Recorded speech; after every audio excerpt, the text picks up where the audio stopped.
for VW workers in Chattanooga, Tennessee. Castile says UAW Local 42, which has a clear majority of workers at that VW plant, is advancing the German-style Works Council that the UAW jointly developed with VW. U.S. labor law requires a union to be recognized before a Works Council is set up, but Castile isn't putting any time frame on when that recognition for the UAW may happen. Well, it's the chicken and the egg syndrome. There can't be a works council till the union is recognized to collectively bargain the delegation of the powers to the works council. This isn't a works council only for the blue collar. This is a works council not predicated on union membership that we envision, including the white collar and everybody in the plant.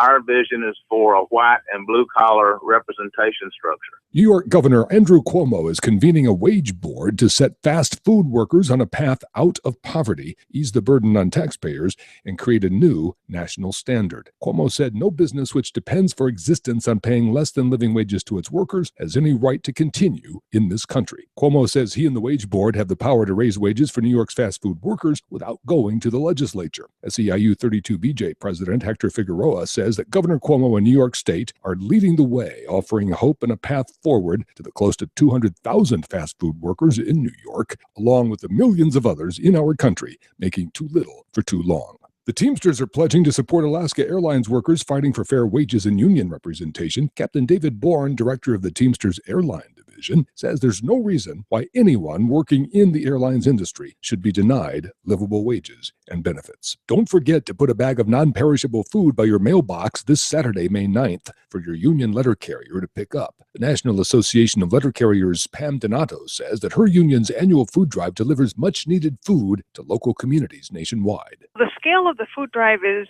literally everywhere there's U.S. mail delivered. City carriers deliver the mail in urban areas, and our rural brothers and sisters carry the mail in outstate areas. Both are partners in this food drive, and it covers over 10,000 cities and neighborhoods across the country. You've been listening to WIN, Workers Independent News. For more information, visit laborradio.org. It's time for the Rick Smith Show. I want you to get up now. I want all of you to get up out of your chairs. I want you to get up right now and go to the window, open it, and stick your head out and yell, "I'm as mad as hell, and I'm not going to take this anymore!" I don't want to abolish government. I simply want to reduce it to the size where I could drag it into the bathroom and drown in the bathtub. You bet I cut the taxes at the top. How dare you? How dare you? Go ahead. Make my day. The Rick Smith Show starts now.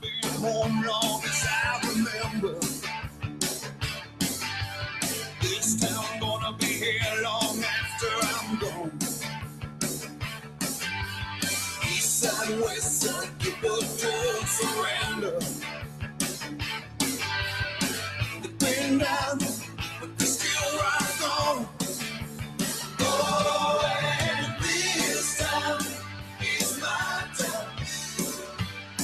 All right, love or hate, it don't matter.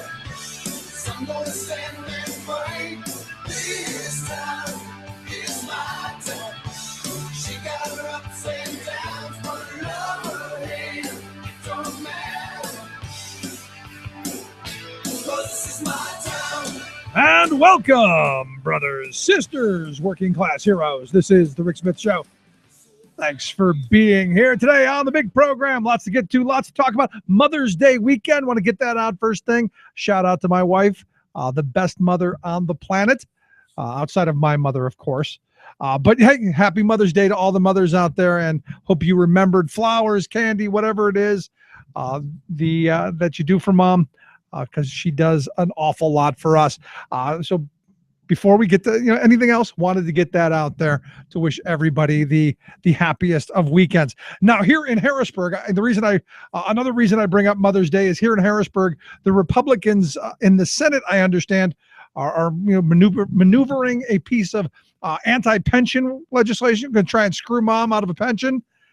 I just thought I'd throw that out there because you've got the people like Scott Wagner running around going, oh, there's all these people getting $500,000 a year pensions. Don't know if you've seen his latest fundraising email or his latest bit of propaganda on his website, but he's pimping a couple of articles that the Patriot News had recently about at the very top. And look, I'm with you. Very top, people making $500,000 a year in pension, that's a problem, especially when you're talking about denying people at the bottom who are making $15,000, $16,000, $17,000 a year on pension, and that's all they get. I got a problem with you destroying the entire pension system because a handful that, interestingly enough, and this is what I struggle with, because Scott Wagner put out this piece that says the number one person on the list is a retiree from Penn State University who makes almost $40,000 a month on pension, about $477,000. The number two person, also a Penn State person, receiving about $37,000 a month, about $450,000 a year. Wagner would be the first guy to make the argument that the free market would dictate higher salaries for those really, really bright people, and we need to have these things to bring them in. And I love the Janus-faced arguments these folks make. That on one hand, it's the free market who brings these people in, and we had to give them these pensions. We had to because they worked their entire life for lower wages. We had to bring them in, had to do it. It was a mandate. It was a must, because that's the only way we get good qualified people, right? Isn't that the argument? Haven't you heard it a million times ad nauseum? Of course you have. And I don't think there's anyone on either side of the aisle that's going to go, you know what? $500,000 for a state pension is a bit excessive. And if the idea is to go after that and fix that, I'm okay with that. Where my problem is the average everyday working schmucks that, like me, who get up every day, punch the clock, work their entire lives to get to the end of the road where they get this meager little pension, $15,000, $18,000, whatever it's going to be. Because remember, a lot of state workers, they don't qualify for Social Security because they're state workers. Just want to throw that out there. So I look at this and you go, you're going to destroy them, put them into one of these crummy 401k plans like the rest of us have that haven't worked out, that haven't done what we were told it was going to happen, hasn't given us any retirement security, made Wall Street a ton of money though. And I guess if you really look at it, why we've gone it, that's kind of the reason. So if the idea is to go after those almost 1,000 people who are making over $100,000 a year in pension, okay, let's look at that. I'm okay. Let's focus on that. Not the some 200,000 other people who nowhere near the 6-figure mark, barely at the 5-figure mark. So what the Wagners of the world want to see happen, they want to destroy the pensions. Really, the reality is they want to put the pension system on Wall Street. They want to make all workers dependent on the ups and downs of whether the wealth class is going to rob us today or tomorrow. And, I look at this email that he sent out, or this link on his website, and it's curious that he throws that out. That I'll bet you he would be a really good three-card Monte dealer. I'll bet you he'd be a really good huckster. Showing you, hey, look over here. Yeah, shiny thing. While he's robbing us blind on the other side. Well, wait a minute. He is. He made most of his money off of the taxpayer, saying, never mind that he's part of the private sector. Don't look behind the curtain. It's an ugly, ugly picture. The other part of his screed here is about a foreman. Now, part of what happens at the state, if you work, the pension agreement is the last several years of your career. Those are supposedly the higher years of your earnings. And the average of those last couple of years is what your pension will be. So if you made $30,000 a year for those last couple of years, or $40,000 a year, you'll get a percentage of that average. Now, he's thrown out here that a foreman, and you have to read what he wrote because he's talking about a foreman at PennDOT. And he says in the last 3 years of a PennDOT foreman's employment, it is not unreasonable that person could spike their gross income to $100,000 annually or more for the last 3 years of their employment, so that an average of the 3 years could be more than $100,000.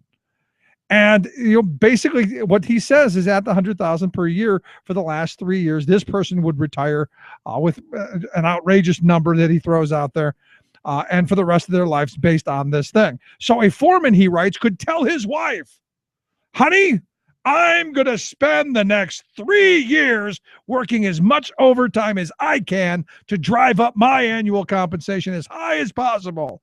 So I'll get the gold-plated pension when I retire. I'll be back in 3 years. My wife wouldn't go for it. She said, you're going to be back in 3 years. You might as well keep going. But the other part of this is, and I love the employee has all the power thing. And I wish that were true. Boy, do I wish that were true. I wish the employee had the kind of power that Scott Wagner thinks they do, or wants us to believe he thinks they do. If someone's working that many hours, I say you fire the foreman and the manager who's in charge of working those folks. Because I got to be honest with you, if you're working somebody 70, 80, 100 hours a week, maybe you should have hired 2 people, or maybe even 3. It seems to me that a guy who's supposed to know a lot about business, kind of dumb when it comes to actual practice. You would seem to think that, if this is the case, and he could work all the overtime he wants, you kind of got to think, where's management in this? Where is the person who's allocating the resources to get the job done? And do you have enough people? It's kind of an interesting and curious argument that he's making. Now, understand the point.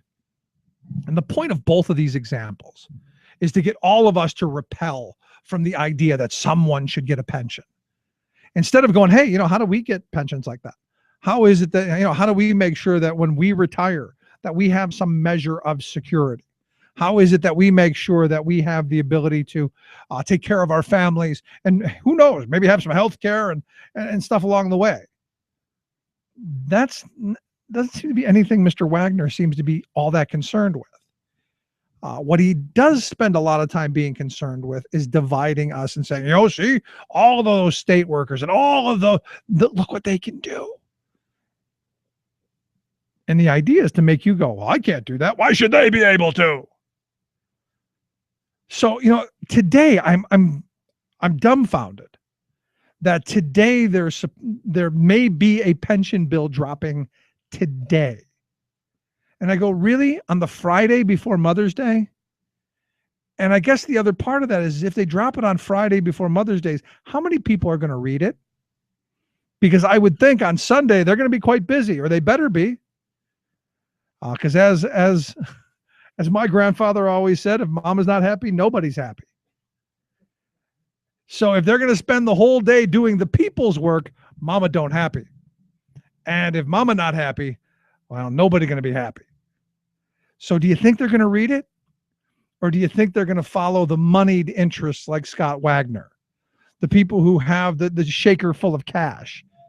I got to think that, the power this guy yields because he has money that we've given him through public contracts that aren't transparent, that we don't get to see, that I don't get to bid on. I would love to bid against the contractors. Show me your lowest bid and I'll see if I can beat it. Because that's the world they keep telling us that they want for workers, isn't it? So we're going to talk about that. Lots of stuff going on. Some good news on the opt-out movement, the TPP stuff, lots and lots. So stick around. We're going to take a quick break. Right back after this. You're listening to The Rick Smith Show. We're working people. Come to talk.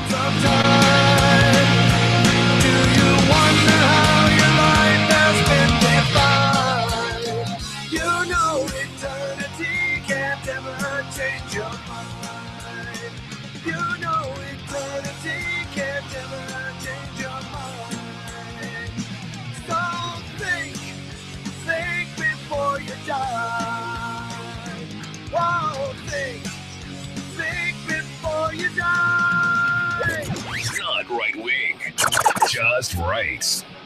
The Rick Smith Show. I'm Rick Smith, and this is Labor History in 2.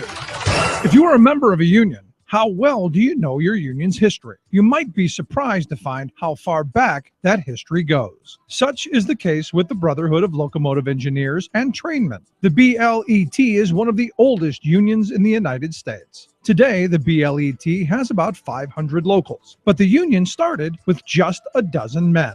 And on this day in labor history, the year was 1863. The founding meeting of the Brotherhood of the Footboard was held in Detroit. By that August, they had grown to 10 locals. The next year, they changed their name to the Brotherhood of Locomotive Engineers. They were one of the big four unions in the rail industry. The others were the brakemen, the firemen, and conductors. Railroad owners were notoriously brutal in their relations with labor. At the time of the BLET's founding, it was commonplace to require engineers to work 24-hour days. Strikes were violently crushed. In 1888, the Engineers Union went on strike against the Chicago, Burlington, and Quincy Railroad. The strike ended in bitter defeat. As a union, the engineers sought to avoid strikes. One fight the union successfully fought was their push for the 8-hour day for interstate railroad commerce. President Wilson signed the law in 1916. The pen from that signing is still on display at the union's headquarters in Cleveland. It was an important victory for railroad union workers and for all who were fighting for the 8-hour day. In 2004, the union joined the Teamsters and added the word trainman at the end of their name. This union has been around for more than 1.5 centuries. Just imagine the changes these engineers have seen riding the rails.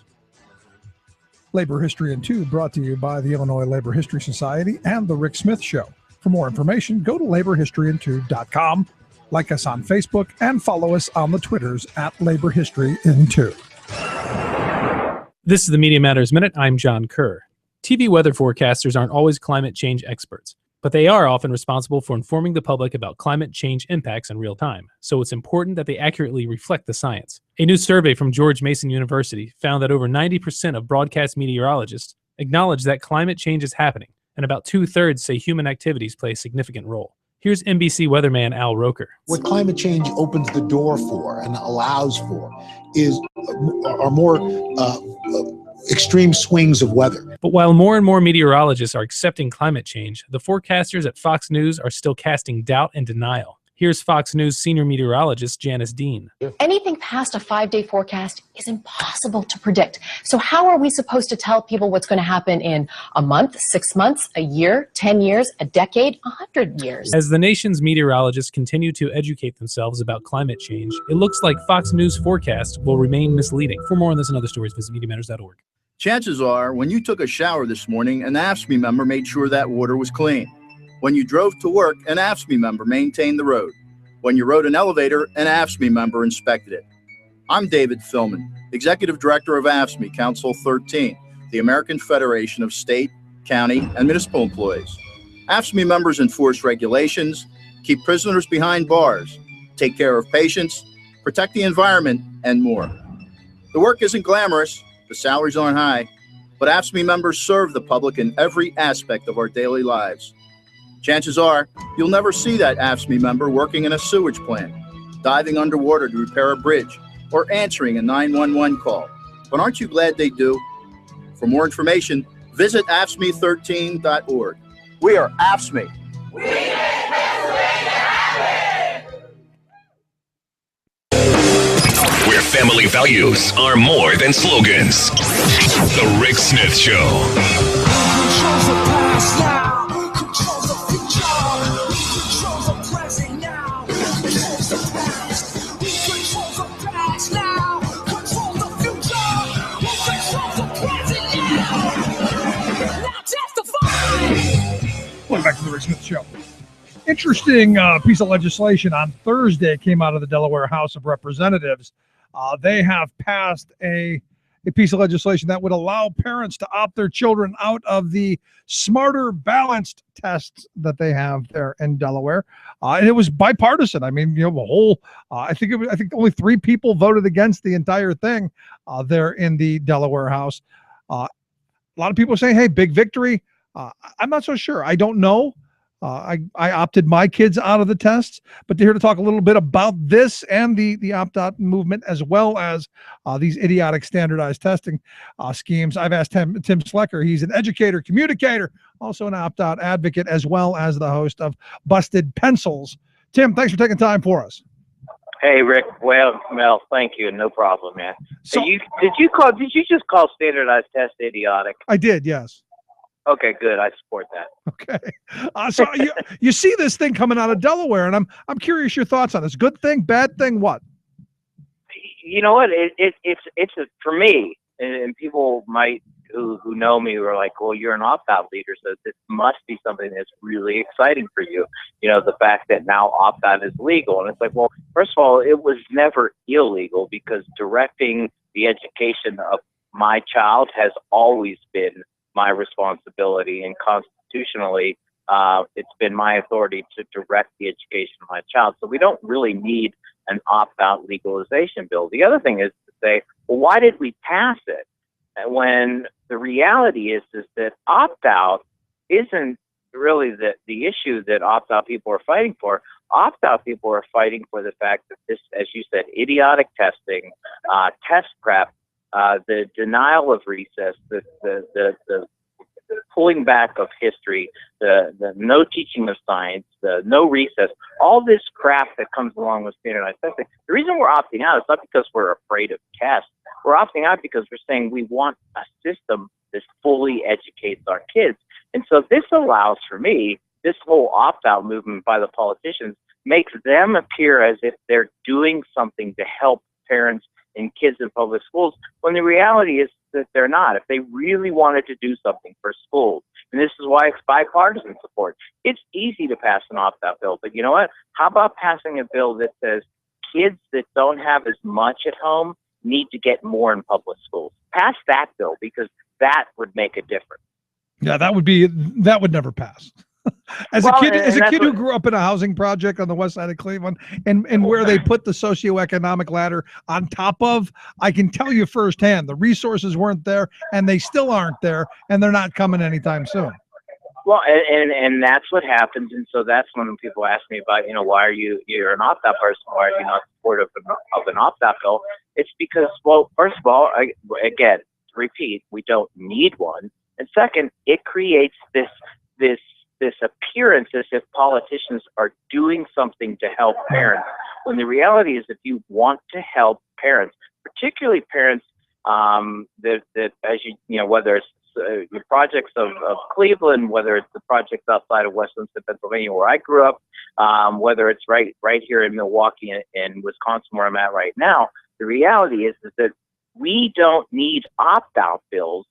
We need fully funded public education, and we need to recognize that the testing regime, the test and punish standardized testing regime, is a distraction that keeps blaming teachers in schools for the government and for legislators who refuse to fully fund public education. That's the answer right there. Wow. Because I look at this and you're right. This is a distraction. It is moving away. But what do you say to the person here in Pennsylvania who says, well, they make me throw this religious thing in there if I want to opt my kids out, like I had to. I had to go in and say that my rationale for not wanting my kids to take these overburdensome, insane tests that I won't get the results for 6-8 months to, that I had to have some religious cause. Right. The only reason I can do it is because God doesn't want my kids taking these tests. Well, I mean, there's two ways you can go about that. You can, first of all, you can recognize and play the game and just use the golden rule. Look, do no harm, or do unto others as they should do unto you. And so therefore I would never have this done to my kids or to anybody else, but therefore I'm opting out. So there's my religious exception. The ethic of reciprocity. No, but the other part I've started talking to parents about this is to say, because I know some parents who are, they're atheists, and so their thing is that we don't have a religious objection, we have a philosophical objection, we have a moral objection, and they've written that down, and no one has challenged them. And the reason is, Rick, is because actually, think about this: if you would deny somebody the right to opt out and you'd say that one religion has a legal exemption over somebody else's religion, the state would lose that in a heartbeat in the court. The idea that the state is choosing to recognize one religious exemption over another, they're not even going to come close to wanting to touch that in the court. That's a good point. But I go back to this bill because, I had a couple of people email me saying, should we go after this here? And I'm like, I don't think so. I think we should try and destroy the test and then get back to sane and rational testing. I'm not anti-test. I'm anti this kind of testing because I can't tell you how many teachers I've talked to, Tim, who have said, well, don't worry, your kid's doing fine. They'll pass the test. Right. And see, and that's the point, Rick, and I'm glad you're having that conversation with people to change the conversation. And again, opt-out was never an anti-testing movement. Opt-out was recognizing that these tests and the way they're being used are being used to distract us from the fact, first of all, they create a false narrative that teachers in schools are to blame for the fact that kids aren't doing well, when there is not a single shred of research that shows that there's an epidemic of bad teachers and that the buildings in which kids go to schools are the cause of the situation. Oh, hold on, Tim. Hold on, Tim. I hear it all the time. It's those bad teachers who have, especially the ones who have tenure, the ones who just show up and smoke cigarettes and do whatever it is they do. Yeah, well, there are bad teachers, and there are bad nurses, and there are bad engineers, and there are bad doctors. But in every profession, when you say, are the people who aren't performing up to par in whatever profession it is, a reason for why there's mass, problems in certain areas with certain distinct populations, the answer is no, it's not bad teachers. You just can't go for that. You have to look at what the evidence comes down to. When we start looking at saying, three basic issues. Do kids have health care? Do kids have access to nutrition? Do kids have access to books? In places where they do, even if they, quote, have supposedly bad teachers, they score well on tests. So that blows the whole bad teacher myth out of the water. The reason, though, we keep passing accountability laws as opposed to true accountability, which would be we need to hold legislators and the people who have decided they're responsible for funding education, the accountability needs to be on them. Are they providing the teachers the resources they need to have in schools? For example, something as simple as, can there be enough box of Kleenex to make it through the darn school year instead of relying on kids to bring in boxes of Kleenex? I mean, we're talking about teachers that feed kids on their own budgets, okay? Where's the accountability there? The accountability needs to go the other way. So this is a misdirection, all these things, and we've got 20 years now. This is the other part. We've got 20 years of hard evidence that testing kids and yelling at and firing teachers and closing schools doesn't work, because in 20 years, the achievement gap has either stayed the same or has gotten worse in places. So the idea that we're going to continue doing test and punish is really just people trying to say, look, if we stop doing this, people are going to start looking at the real causes of why students don't do well in school, of why, and damn it, holy crap, then we're going to be the ones on the hook for that. So you're not buying the Republican Representative Deborah Hudson's response saying that this is a turning point for our state's education system? We're not buying that? The turning point will be when somebody actually hears me and all the other people who have been making this statement that says, look, you want to wrestle with student achievement, you have got to deal with the issues of socioeconomic, the conditions in which kids live, and the conditions in which they come ready to school. And, and so that's the turning point. Right. And maybe when you have states like, maybe when you stop having governors like our former governor here, Tom Corbett, and your governor there, Scott Walker, who keeps slashing funding for schools to hand out to big corporate special interests, and maybe aspirations of running for president, maybe that might be a turning point as well. Well, and here's my turning point. My turning point is when we pass legislation that denies politicians the ability to make any type of education legislation unless they have the credentials that would allow them to make those types of decisions. So in other words, unless you're a certified teacher and or better, you as a legislator, you have to keep your hands off of the education business because you've made an absolute disaster of it in the last 20 years. That's the other thing. The evidence is clear. You know what? Do not give this to politicians. I don't care if they're Democrats or Republicans. They will screw it up. Yeah. They will mess it up. They're not qualified to make decisions dealing with education. You want to fix your schools? You want to, if your school needs to be fixed, go in there and empower and ask the teachers what they need and what they need to do, and they will rise to the occasion every time and do what's best for your kids, because that's what they have been doing for 100 years plus. I don't know if we really want teachers doing that kind of stuff. Don't they have enough to do already? Hey, they want to do this stuff instead of passing out tests. This is when you start to think, do you want to see teachers work hard? Actually ask them to do the things that help kids, and they will work 5 times as hard as they are right now, and they'll do it for less. And they'll do it for less money, for darn's sake. Yeah. And that's a shame because, you know, when you truly ask them to do the work that's best for kids, the work that's best for families, the work that's best for communities, they will rise to the occasion, and you will get more than your money's worth. Outstanding. Last question I've got for you. I know you've been doing the Busted Pencils program. How's that going along for you? BustedPencils.com is doing great. You know, we're taking more of a punk rock kind of look at this, trying to move a quick education talk radio show intermixed with music, you know, headlining activists of the week, trying to spotlight local people that are doing good things, and the show's up and running. So I just, you know, remind people, check out BustedPencils.com. There are some professional shows for download, and then every Sunday night at would be 6 o'clock Eastern time, there's a live Busted Pencils podcast.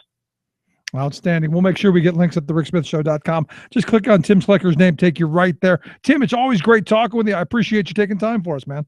Hey, no problem, Rick. I always enjoy being on the show. Thanks so much. Let's take a quick break. Right back after this. Stick around.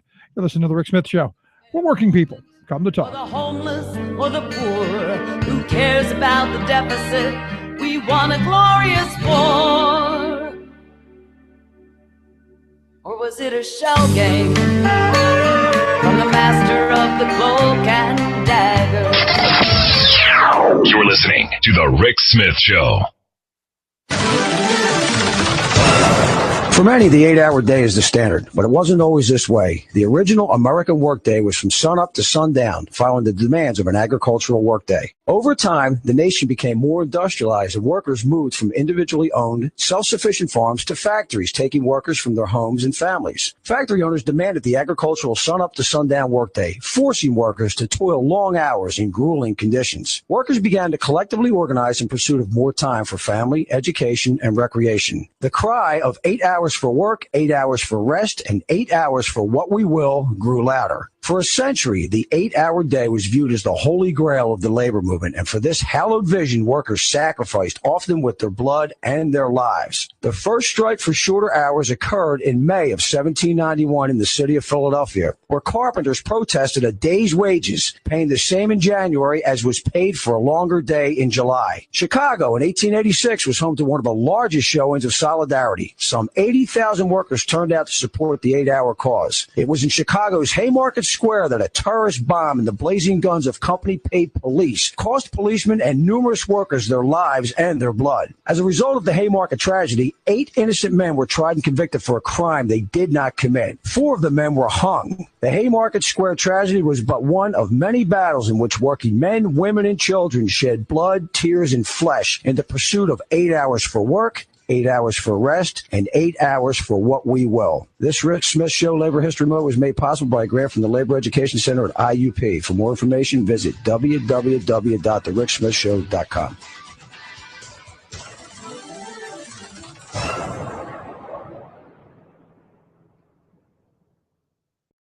I've teamed up with the Pew Charitable Trust to talk about a real need. The need to save our public workers from retirement security. Nurses, firefighters, and librarians pay into a pension system their entire lives and expect to get that money back when they retire. Together, we can change this.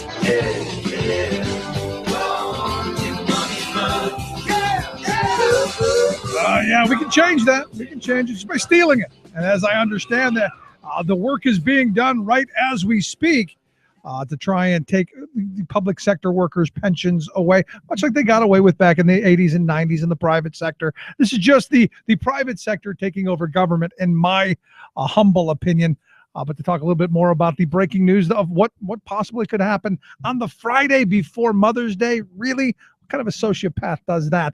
I've got Rick Bloomingdale. He's the president of the Pennsylvania AFL-CIO. Rick, thanks for taking time for us.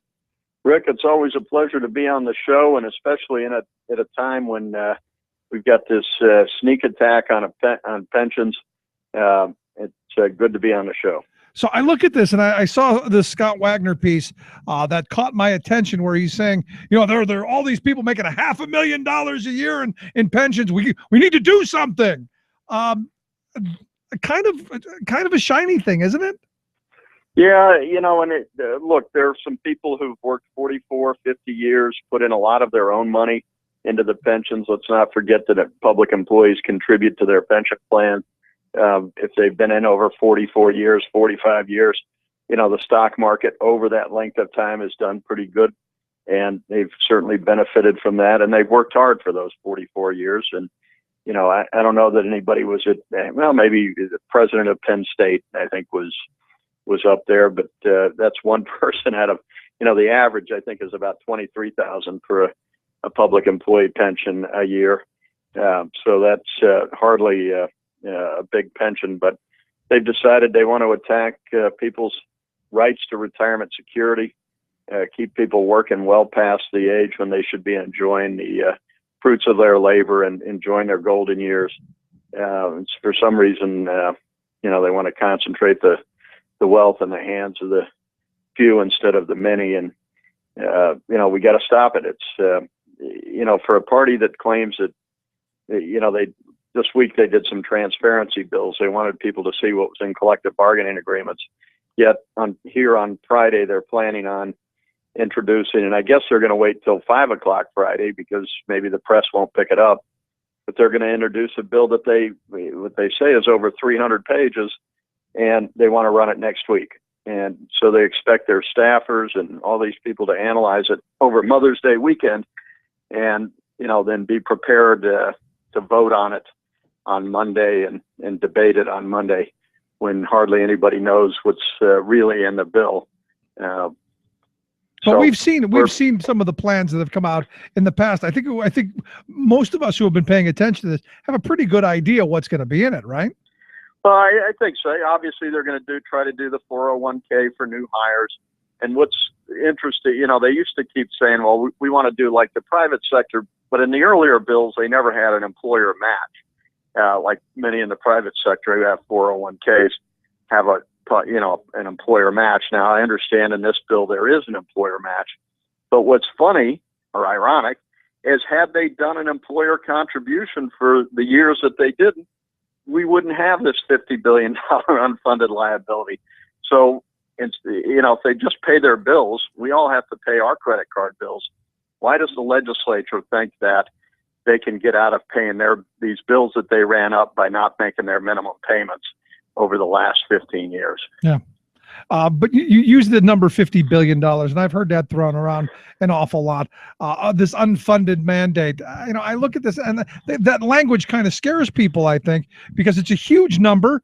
And, we think, it's going to be paid today. This is a long-term number that I would argue doing what they are proposing, or I think what they're going to propose, which is moving to a 401k system, would make that number larger and more painful over time, wouldn't it? Absolutely. I mean, what an unfunded liability is, it means that if everybody retired tomorrow, the legislature, the governor, all our teachers, all our state workers, all our PennDOT workers, if everybody retired tomorrow and wanted to be paid, the state would be $50 billion short on the payments they need. Now, we know the legislature is not going to retire tomorrow. Some would say, unfortunately, but I can think of a couple I would like to see retire tomorrow. Right. But so the $50 billion is if we did nothing. Now, we've already done something. We did Act 120 in 2010, which will change the great thing about pensions is you have a 30 to 40 year window because people tend to work 30 to 40 years. So you have that window in order to pay back that unfunded liability. And Act 120 and Governor Wolf's proposed pension plan that he put out in February so everybody could vet it and look at and cost it out actually speeds up the payment. That unfunded liability would probably be paid off in about 20 to 25 years, which would certainly make sure that all current employees, current retirees, current state employees would be able to get their benefit, plus all future employees. Yeah, that sounds all fine, well, and great, Rick. But the reality is, where does Wall Street get their cut? Well, that's the problem. The thing about, and one of Wolf's fixes is to find better managers at lower fees. The reason that Wall Street loves the 401k is because they gouge the individuals. None of us are stock market geniuses. I mean, some people may think they are. I know I'm not. And they can gouge us with fees on these 401ks.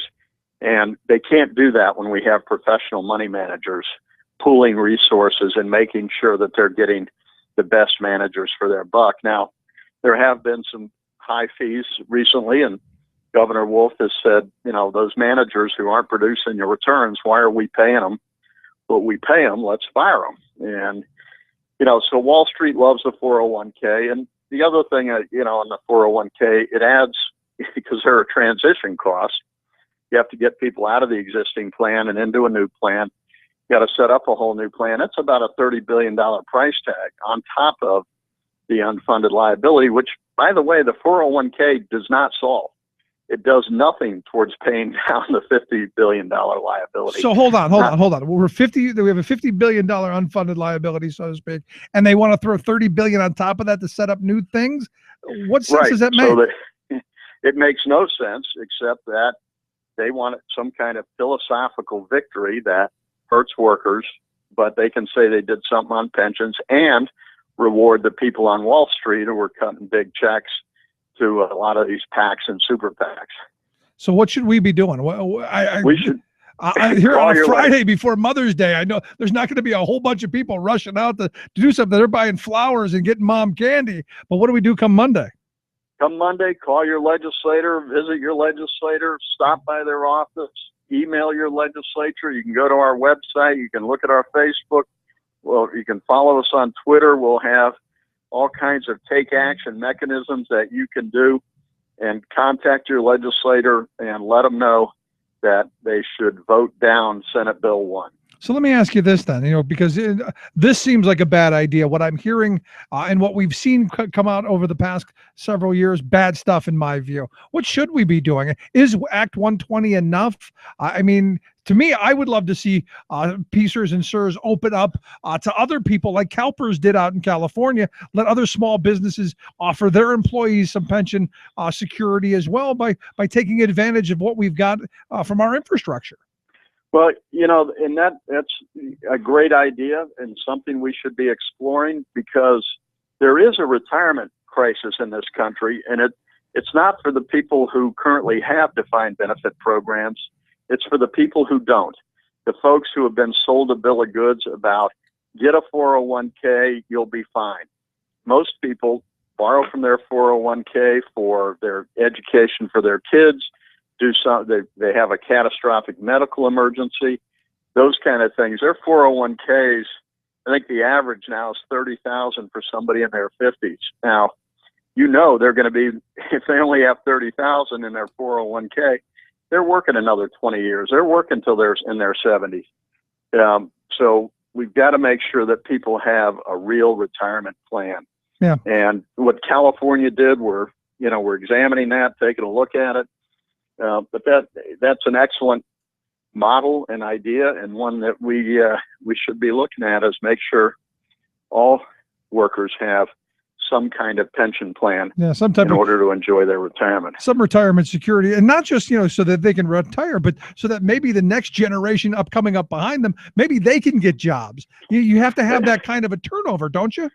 Absolutely. If people have to say to their 70, where are our kids going to work? Where are our kids going to find jobs if that person And the sad part is that there are some people, while you might work at a desk or a senator or an elected official who's sitting behind a desk and thinking a lot, sometimes about the wrong things, but they're probably going to work till they're 70, 75. Judges, they all, work till they're older. But if somebody on their feet all day in a hospital, somebody getting on a roof, putting down roofing, somebody doing plumbing on their knees, those folks, they can't work till they're 70, not without causing extreme danger to themselves and their coworkers.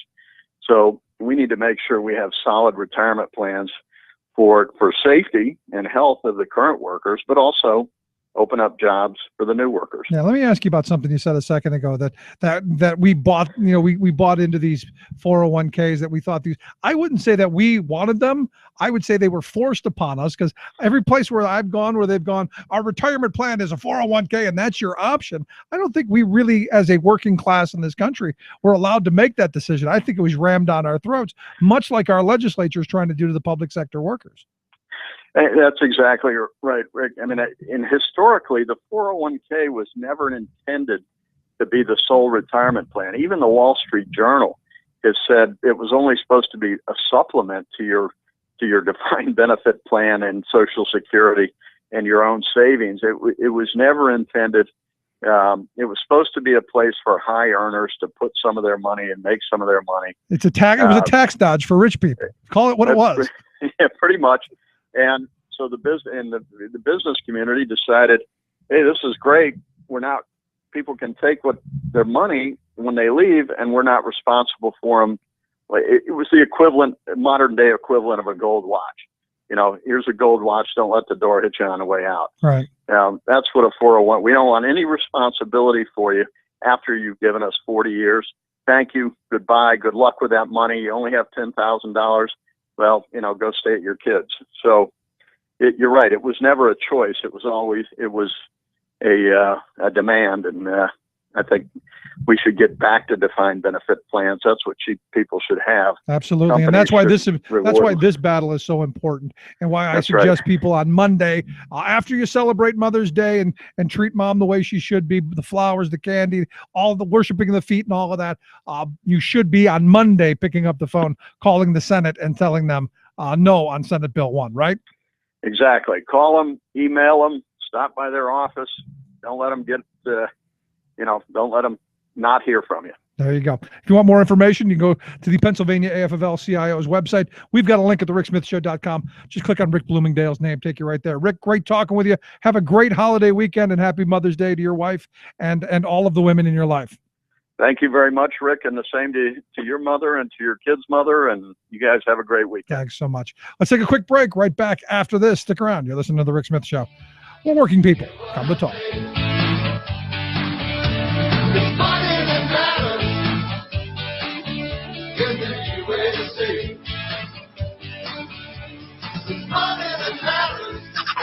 You're listening to The Rick Smith Show, where working people come to talk.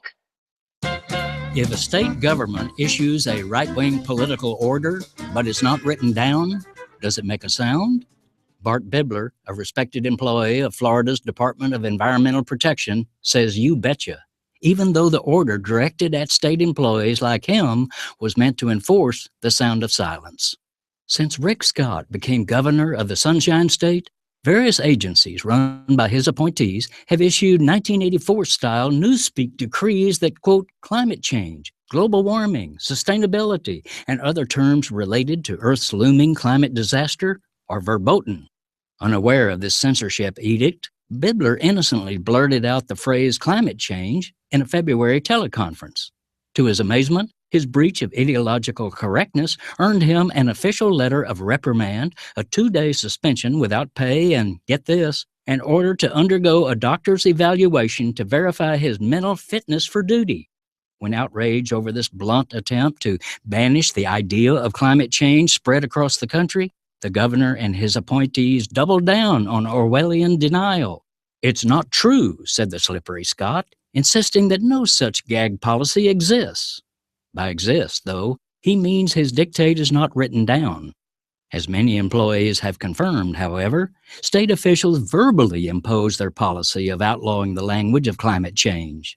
The official taboo is so extreme that even a phrase as benign and factual as sea level rise is banned. Instead, Scott's team has mandated that this measurable and alarming reality be referred to as, quote, nuisance flooding. This is Jim Hightower saying it's their mental fitness that needs to be evaluated. Trying to ban words only amplifies their sound, meaning, and impact, while also exposing how pathetically scared and stupid the censors are. Hightower's commentaries are brought to you by the Hightower Lowdown, the monthly newsletter with Hightower's populist take on what the powers that be are up to. Find out more at hightowerlowdown.org. Absence works. Maybe it's the way it's being taught or the way that it's being applied out there. But the fact of the matter is, it is the best form of to teach our children. I wanna be a cowboy, and you can be my cowgirl. I wanna be a cowboy, and you can be my cowgirl. I wanna be a cowboy.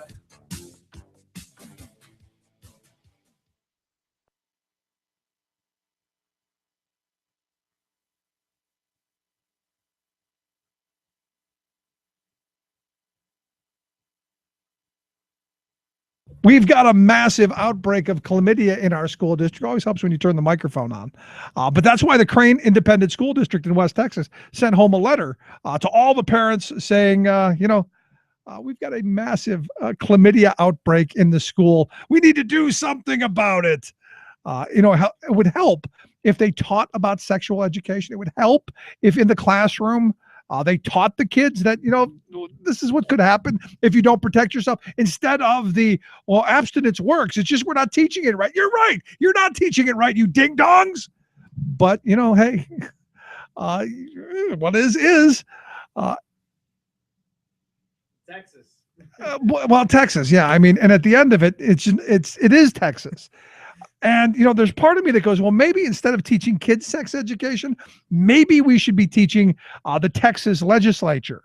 Maybe we should be teaching the Texas GOP, who evidently there's a state representative named Stuart Spitzer, who is, and you can't make this stuff up, he wants to take money from STD and HIV prevention funds to fund abstinence-only programs. So you got this school district in West Texas there that has a massive chlamydia outbreak, teaches abstinence only. This idiot wants to take money from a program that would teach them how not to get the chlamydia into putting it back into the abstinence only that has failed them and got them chlamydia. I'm struggling with this, man. And I think I understand why this guy is so twisted. Here he's a guy, he said his goal is for everyone to be abstinent until they're married. Now, he was the 29-year-old virgin, claims, he was the guy who had married and had sex for the first time with his wife after being 29 years old. And I'm going, wait a second. This is not the guy I want teaching kids about sex ed. This is not the guy I want anywhere near. And it's frustrating on so many levels, because you see story after story of these abstinence only, head in the sand kind of people. Sarah Palin, think of one. But you see the legislator after legislator, the daughters got knocked up because they were doing the abstinence only thing, man. Or like Mississippi, I think we're 2/3 of all unwanted pregnancies are teenage girls. And it's an abstinence-only state. But you know what really solved this problem in Texas, the sex ed? What's that? The federal government. We can come in and we can come in with take over. Is that what we're doing? Yeah, and then force the federal government to teach them. Great. Now here's the problem. Texas has the third highest number of HIV cases in the entire country. Texas also has the third highest teen pregnancy rate. It's all fun and well in games, and it's fun to poke fun at an idiot. These are very real circumstances. And look, I've got kids. Do I want them out, doing all kinds of stuff before they're ready? No. But the reality is I was 13, 14, 15 once too, as we all were. Abstinence only was preached to us. But it wasn't abstinence only. It was don't do it. But we did it anyway.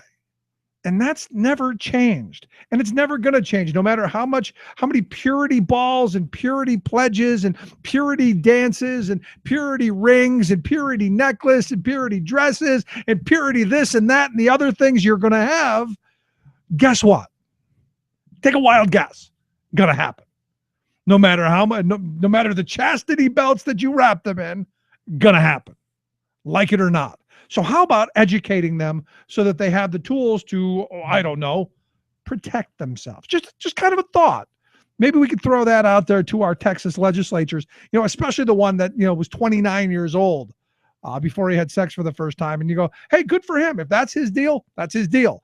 The reality is the vast majority of everybody else, and I think I can say that, the vast majority of virtually everyone else doesn't wait till 29. The AC Greens of the world are very few and far between. So I guess the question that I come back to is, do we make our education policies based on the outlier, the guy who probably couldn't get a date to prom? And it's not, he didn't last to 29 because he didn't want to. It's because of stuff like this.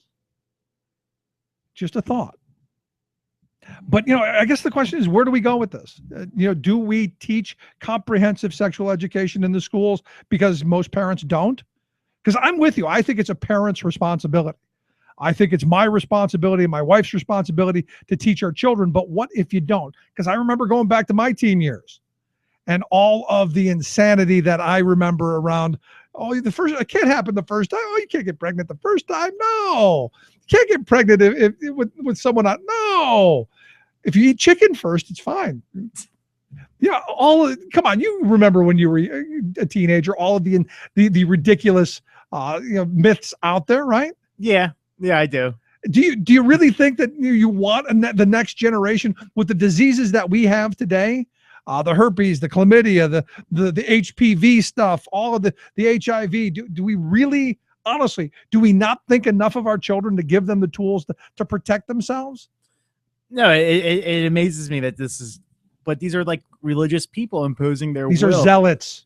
No, I know a lot of good, decent religious people. Don't insult them. These are zealots. These are insaniacs. These are crazy people. These are people we shouldn't be electing to office. These are the Dugers imposing their will on the rest of us. These are people we should put them behind glass or in zoos. These are the people we should be putting in cages and mocking behind glass. Going, that's what you don't want to be, kids. Don't do that.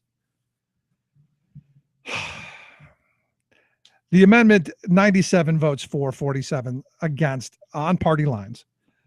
So, the sad reality is insanity seems to be something that Texas has quite a bit of. Now let's move up real quick to a state that is doing a little bit of something good. The state of Connecticut is pushing labor history in their curriculum. Cleared the Senate yesterday. The Senate bill was pushed through, I guess it was yesterday, directs the Department of Education to provide the schools with a curriculum on labor history. Oh, no. And here's the thing. I would love to put it up between a vote with the crazy right-wing fanatics in our country. Do we teach labor education or abstinence or sex ed? Which one? Which one do you hate more? Labor's past or sex ed? I would love to see it. I would love to, just like I'm enjoying watching the Republicans twist and turn in the wind about the TPP. Who do they hate? Who do they love more? The big money or hating Obama? Same kind of thing, same kind of structure. Would be very interesting polling for me. No, it would. It would be actually be really fun to see that. But yeah, good for them. They have pushed through the piece of legislation so that children in Connecticut get to know what it took to build the middle class and took for labor to fight for rights. Wow, why would we want to do that? Well, so we don't make the same exact mistakes every other or every fourth generation. Just a thought. Let's take a quick break. Right back after this. So stick around. Listen to the Rick Smith Show. Headstrong to take on anyone. I know that you are wrong. Headstrong, we're headstrong. Back off, I'll take you on. Headstrong to take on anyone. I know that you are wrong. If this is not where you belong,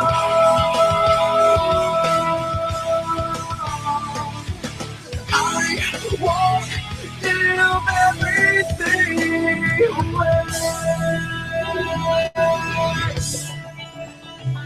You're listening to The Rick Smith Show. For more information, go to thericksmithshow.com. If you've missed any portion of the program, you can download the podcast at thericksmithshow.com. You're listening to WIN, Workers Independent News, a production of Diversified Media Enterprises. I'm Doug Cunningham. We've tried to be a patient and willing partner in the process of developing this Works Council system. There's been a lot of bumps in the road, but we think we're getting to the point that it's time to move to the full implementation and take this to the next level and put one in place for the first time in the U.S. And we want to be a partner to BW in doing so. UAW Secretary-Treasurer Gary Castile on the effort to create a German-style Works Council for VW workers in Chattanooga, Tennessee. Castile says UAW Local 42, which has a clear majority of workers at that VW plant, is advancing the German-style Works Council that the UAW jointly developed with VW. U.S. labor law requires a union to be recognized before a Works Council is set up, but Castile isn't putting any time frame on when that recognition for the UAW may happen. Well, it's the chicken and the egg syndrome. There can't be a Works Council till the union is recognized to collectively bargain the delegation of the powers to the Works Council. This isn't a Works Council only for the blue collar. This is a Works Council not predicated on union membership that we envision, including the white collar and everybody in the plant. Our vision is for a white and blue collar representation structure. New York Governor Andrew Cuomo is convening a wage board to set fast food workers on a path out of poverty, ease the burden on taxpayers, and create a new national standard. Cuomo said no business which depends for existence on paying less than living wages to its workers has any right to continue in this country. Cuomo says he and the wage board have the power to raise wages for New York's fast food workers without going to the legislature. SEIU 32BJ President Hector Figueroa says that Governor Cuomo and New York State are leading the way, offering hope and a path forward to the close to 200,000 fast food workers in New York, along with the millions of others in our country making too little for too long.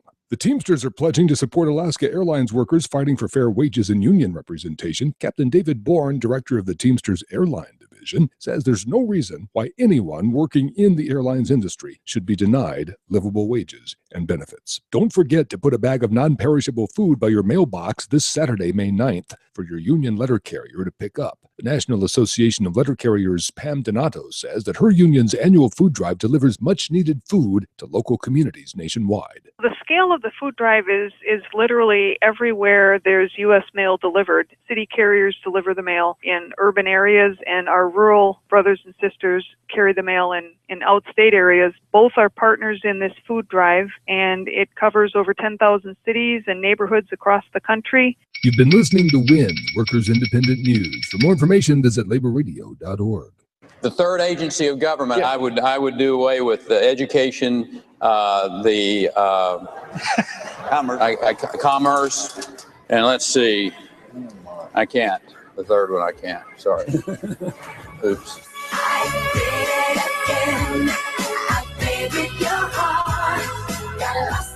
I gotta tell you, that just never gets old. It doesn't. I mean, I'm really looking forward to 2016. I gotta be honest with you. The more Rick Perry I can get, the better. And I don't even think he's the craziest guy from Texas anymore. You look at the governor they've got now. They're coming to get us. They're going to invade our state. Wow, just kind of crazy. And the other thing is you've got a presidential noteful named Ted Cruz who says he understands. He says, I understand a lot of the concerns raised by a lot of citizens about Jade Helm. It's a question I'm getting a lot. Really, a lot of people are going, is the federal government really going to invade Texas? Just kind of twisted. But, that's the kind of lunacy and hopefully comic genius we're going to get in the 2016 election. But anyway, here to talk a little bit about Mr. Cruz and his recent visit to Iowa. I've asked Drew Gibson, he's a writer over at Virtually Suppressed, to talk about his visit to the Iowa state. Drew, thanks for taking time for us. Thanks for having me. It's actually virally suppressed, but I'm sure there's a virtually suppressed somewhere that will get great traffic from this. So all right, good. So I can kill my producer for that. All right. It's all right. It's all good. It's all good. So as long as I'm not an accomplice, I'm good. All right. So virally suppressed it is. We'll make sure that he has that proper link in place. Thanks. So tell me, you went to Iowa. You got to see the presidential noteful. What'd you think? it was pretty much what you'd expect. The difference between, I think, Rick Perry and a Ted Cruz is that Ted Cruz is actually frighteningly intelligent.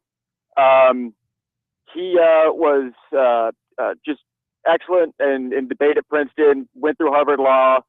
As a solicitor general in Texas, he essentially took cases that no one had any business arguing, and out of the 9 he took at the Supreme Court, 5 of them he won. Wow. The man is not stupid. He's crazy. Crazy, but no. he's not stupid. Right. So Big difference. Yeah, absolutely, and I agree. I think Perry's the other way around.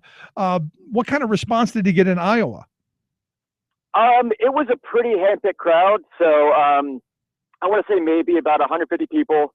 It was about $20 a head, 100 if you were a VIP, which in Dubuque County is, I guess, something to behold. But it was generally sort of the usual Tea Party crowd. Fairly middle class or upper middle class. Lots of country club wear. There was one person of color there, and I'm pretty sure he was one of Cruz's aides. So they were very receptive to everything he was saying. And what was the message? I mean, where was he taking these? I mean, obviously you know the crowd. Where was he taking these folks? The place he was taking them is a place of just paranoid fear. He said he had one line that really struck me. He was talking about how we live in dangerous times, namely with the black man as president. Right, we got that black guy in the White House, sure. But not unstated. But he basically said that we are in a state of nature, and that it's like Lord of the Flies out there, where everyone is basically they can only be as trusted as their worst action. So he's basically saying, like, everyone I see who's not on my side, I expect to act in the most nefarious, evil, anti-American way possible. Like he would do to them. Because I find, Drew, that people who have that worldview are people that would stab you in the back in a heartbeat. They would do some of the most heinous things possible if they could get away with it. Regardless of what you think about Cruz's policies and based on your show with the network you're on, I'd assume you have the same view as mine. Cruz is someone who sees things completely in black and white. Right. That's kind of been the Tea Party's MO. Nuance is not their thing. So essentially they draw an ever rightward leaning series of lines, where essentially if you cross this line, you're verboten. And Cruz essentially sees the vast majority of the world as being across his line. And everyone in that room, for the most part, myself and maybe the 2 women tending bar excluded, were on the other side of his line. Thankfully, I didn't have to talk with him. I don't know what I would have done. So I would love to talk with Ted Cruz. I would love to talk with people who have that kind of black and white world, because there are so many areas of gray. Because I think the American people need to know how extreme that view is, because it's a dangerous view of the world and of each other that I don't think the vast majority of people hold once you hear them say things out loud. Yeah, Cruz mentioned something also in his speech, talking about how the situation in Iran, and the speech was given, I think, 2 or 3 days before the Obama administration finalized those peace talks with Iran in Geneva. But he was talking essentially about how it reminded him almost to a T of Munich in 1938. So if you notice with a lot of these black and white thinkers, these radical conservatives, they love comparing things to Nazism. It's like their favorite thing ever. So they are incapable of seeing nuance, but also in seeing potential allies where people disagree with them. There's no inherent reason why the United States should be at Iran's throat, but buddy with Saudi Arabia besides oil. And he definitely is a very sort of typical Zionist, ultra-conservative Republican who really doesn't want to hear anything about diplomacy at all. Yeah. So he's your basic war hawk. He's someone who's going to, if elected and if anywhere near the button, would be more inclined to use it. I don't want him within like 5 square blocks of the button.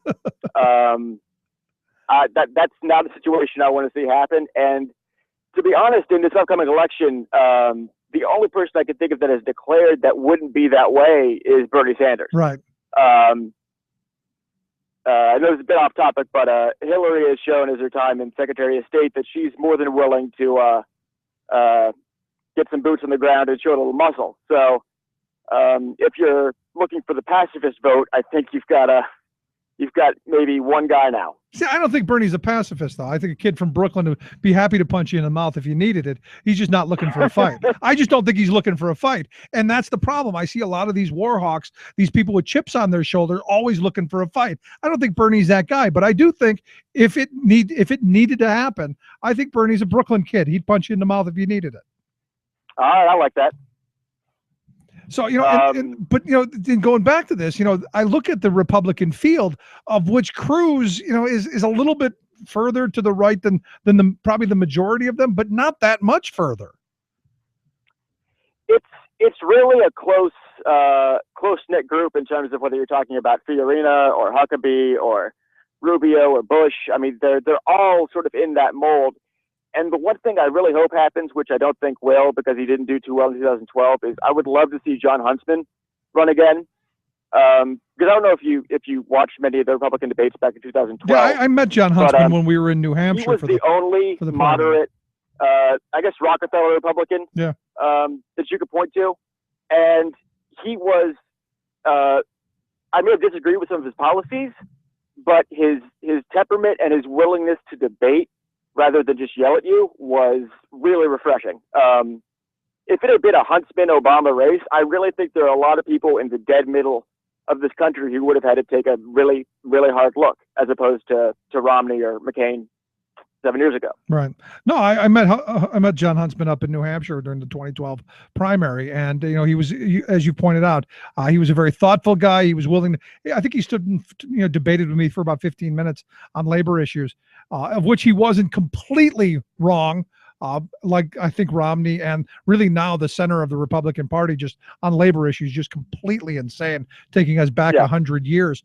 So I wouldn't mind seeing that because I think taking the Republican Party back somewhere toward the middle of sanity, somewhere near the edge, I don't know, but somewhere back to away from the Cruz and the Rubios and the rest of them and back to maybe the Eisenhowers or even, heaven forbid, the Ronald Reagans. And never forget that we can owe the EPA's existence to one Richard Milhouse Nixon. Nixon, were he to run for office today with the same platform he had in 68 and 72, it'd be him and Bernie. Would be a middle-of-the-road Democrat. Yeah, well, he also proposed, and I know you don't remember, but he also proposed national health care along with a bunch of other things. Which is, and he was the first person to propose. He had a universal a welfare plan that he proposed. I think in '71 that got shot down in Congress. But like he was not the he was crazy, but he wasn't crazy like he wasn't an extremist our like we're crop saying. of GOP is crazy. Right. Well, I mean, in this it was a march towards crazy, though. I mean, you look at the last 50 years of the Republican Party; they've moved their way to the right of the John Birch Society. I think actually right now the John Birch Society is the dead center. I mean, I really can't see. That's a good point. Much in the way of moderate republicanism anymore. So let me take you back to Iowa for a second because I'm really interested. The people that were there listening to Ted Cruz give his speech. Did you have a chance to talk to the people in the audience, the people who decided to plunk down $20 or whatever it cost to be a VIP? Did you have a chance to interact with them and get their thoughts? I did. One of the guys that I actually write about in the article was a young kid, maybe 18, 19 years old, who had been doing this sort of deal since he was 15 when the Tea Party first started, and it really grabbed his interest. And it was really fascinating talking to him. He was a nice guy. His ideology couldn't have been farther from mine. But he definitely thought he was making a difference. On the other hand, there were actually a large collection of middle-aged, I guess boomer-aged men and women who were essentially sort of fawning over him like he was some sort of rock star. So he had a large element in the crowd who would have clapped and chanted his name had he spent the entire time just reciting the Nicene Creed. Right. So it was definitely a very white rural mix, and it also pointed out sort of the insanity of our primary and caucus system. Yeah, but hold on a second. With the first two states we have are almost entirely white. Exactly. I was going to say, you said it was mostly a white crowd. Well, yeah, it's Iowa. How many? Exactly. It's like, and the funny thing is, people, especially people that are my age, I'm 28, don't realize is that Iowa's only been the first state for, I want to say, maybe about 30 years. Yep. It hasn't been long. Like back in when JFK was running in 60, only about, I think, 18 or 19 states had primary caucuses. Right. This is a recent development driven in large part by a media that's completely insatiable and starts covering the 2016 election the second the 2012 election is completed. And that's why people who write for virtually suppressed or virally suppressed, well, you got it written down in front of me, which is why you go out there to cover this stuff as well, right? Pretty much. This is actually not really sort of the stuff I normally do. Generally, I'm covering more social justice issues. I covered the water crisis in Charleston, West Virginia, a year or so ago. The Detroit water crisis. We have a huge. I'm from Cincinnati, Ohio, and we have a huge heroin and prescription drug epidemic going on here. So I generally try to cover stories like that, but also just to talk to people. I'm not really interested in listening to what authorities have to tell me. Right. If I need to get that, I can get off the wire somewhere. Right. I want to hear people. Yeah. So fantastic. And I was looking at the site, and the story that you have of Caucasians and caucuses caught my attention. I think it's a great story. Hope people take a look at it. If you want to take a look at Drew Gibson's website, Virally Suppressed is the name of the website. We've got a link at thericksmithshow.com. Just click on Drew's name. It'll take you right there. Drew, I enjoyed the article. I enjoy the work that you're doing. We'd love to have you come back again at some point. I'd love to come back too. Thanks for having me. Thanks so much. Let's take a quick break. Right back after this. Stick around. You're listening to The Rick Smith Show. We're working people. Come to talk. For the firefighters, my friend, and the kids locked in the Capitol are fighting till the end. And we're not gonna break tonight, and we're not gonna bend. Some say the union's down, but I asked around, and everybody said, this is a union town, all down the line. This is a union town, all down the line. And if they come to strip our rights away, we'll give them hell every time. This is a union town, all down the line. Remembering that united we bargain, divided we beg. I'm Rick Smith, and this is Labor History in 2.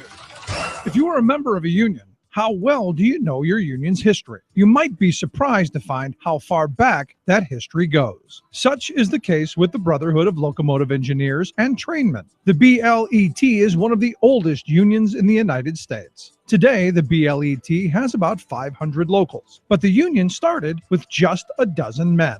And on this day in labor history, the year was 1863. The founding meeting of the Brotherhood of the Footboard was held in Detroit. By that August, they had grown to 10 locals. The next year, they changed their name to the Brotherhood of Locomotive Engineers. They were one of the big 4 unions in the rail industry. The others were the brakemen, the firemen, and conductors. Railroad owners were notoriously brutal in their relations with labor. At the time of the BLET's founding, it was commonplace to require engineers to work 24-hour days. Strikes were violently crushed. In 1888, the Engineers Union went on strike against the Chicago, Burlington, and Quincy Railroad. The strike ended in bitter defeat. As a union, the engineers sought to avoid strikes. One fight the union successfully fought was their push for the 8-hour day for interstate railroad commerce. President Wilson signed the law in 1916. The pen from that signing is still on display at the union's headquarters in Cleveland. It was an important victory for railroad union workers and for all who were fighting for the 8-hour day. In 2004, the union joined the Teamsters and added the word trainman at the end of their name. This union has been around for more than 1.5 centuries. Just imagine the changes these engineers have seen riding the rails. Labor History in 2 brought to you by the Illinois Labor History Society and The Rick Smith Show. For more information, go to laborhistoryin2.com. Like us on Facebook and follow us on the Twitters at Labor History in 2. Tales of American Political History with Clinton Porter Hackney. We've talked about how states compete and how Nevada made it easy to get a divorce, hoping to lure unhappy couples. But they wanted them to stay. So their new laws still required that you own Nevada property and that you live there for 6 months. But Hollywood star Mary Pickford would not be denied. Of all the gambling in Nevada, the best piece of luck they've ever had may be that Pickford's divorce was controversial. On March 2nd, 1920, the famous actress swore to a Nevada judge that she had been living there for 6 months, and she produced what some said was a backdated property deed. Legislators questioned the legality. The media went in an uproar and reported on the scandalous divorce in Reno, even though it took place in Douglas County, about 45 miles south. Divorce actually became a huge force in the Nevada economy, and all the Pickford publicity solidified Nevada's divorce industry, which is still strong today. This is Clinton Porter Hackney at cphackney.com. Chances are, when you took a shower this morning, an AFSCME member made sure that water was clean. When you drove to work, an AFSCME member maintained the road. When you rode an elevator, an AFSCME member inspected it. I'm David Philman, Executive Director of AFSCME Council 13, the American Federation of State, County, and Municipal Employees. AFSCME members enforce regulations, keep prisoners behind bars, take care of patients, protect the environment, and more. The work isn't glamorous, the salaries aren't high, but AFSCME members serve the public in every aspect of our daily lives. Chances are, you'll never see that AFSCME member working in a sewage plant, diving underwater to repair a bridge, or answering a 911 call. But aren't you glad they do? For more information, visit AFSCME13.org. We are AFSCME.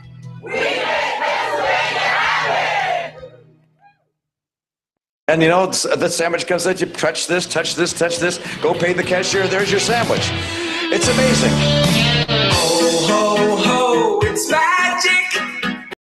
You know, never believe it's not so. It's magic. You know. Oh, yeah, I gotta tell you, I really, in 2012, I did not think it would be possible to meet the level of, oh, this is fun, that I think 2016 is going to be. You know, you listen to the Romney, you listen to that whole debate, Snow White, the Seven Dwarfs, everything. It was all of the debates. It was glorious, pure comic gold. Made me sitting in this chair, much like the Bush years, a comic genius. And that little Wawa clip there, you know, you push this, you push that, and it just appears. It's amazing. You know, not that there were a bunch of workers in the back who were doing the work and all of the people. No. It was magic. You push something, you ask for something, and poof, it appears. How beautiful is that? Much like his life. No, yeah, it's amazing. You know, I have a really good story about that. I was actually supposed to be at that Wawa.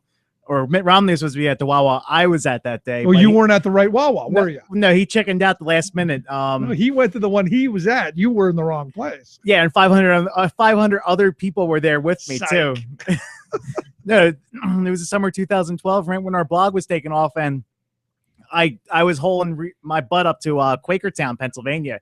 And if you ever get off the Northeast Extension, right at 663, there's a Wawa right there. He was supposed to be at that Wawa right off of the turnpike, the Northeast Extension. And as soon as I got there like an hour and a half early, there was already like 500 people there. There was a car. There's an SUV with a dog on top of it. All this stuff was going on. You had 250 people for him, 250 people against him, and he just left with as soon as you just saw like 3 of the news cameras. They just up and left. And at that time I should have known better that he was going to the Wawa right on 309 when you get outside of Quakertown heading south. But man, those scenes that day, You had like a drunken grandpa in a Santa Claus outfit yelling some of the most racially charged stuff about all these Tea Party stuff. Oh, it was amazing. One of the funniest things I've ever been to. Other than him showing up. Yeah, other than him showing up. It was a great day, other than the reason I was there actually happened. And right before they kicked everyone out of the Wawa to make sure no one was in there trying to like corner him saying something stupid or get something on camera. And no, it was great. I think Ed Rendell, Patrick Murphy, and all these other Democrats showed up right beforehand. They co-opted the thing, and it was a media circus. It was one of the best things that I've been to politically. Anything else? No, I was explaining my story, and that's a good story. Thank you for sharing. And we called him the coward in chief, and that got pretty picked up online and was used in other places. Nice. And I got to be honest, I didn't think that we would be able to duplicate that. I didn't think 2012 at the time it was happening. I go, there's just no way any other election in the future is ever going to be this rich with insanity. There's so many fun themes, so much, just stuff to rail on. Carly Fiorina is that's gonna be great. She's the newcomer to the game. We're gonna have Rick Santorum again. He's going to at the end of the month. He's going to be maybe jumping in. If they can find a place in Butler County that'll let him have an event. Well, there's actually a really good story about the last time he ran for president. Supposedly, up in Scranton, Pennsylvania, Rick Santorum's office was right next to a gay BDSM club, and there's a couple of jokes going around that he had a backdoor entrance into the club, so no one saw him go in there. Oh, I'm sure there was a hole right between the walls.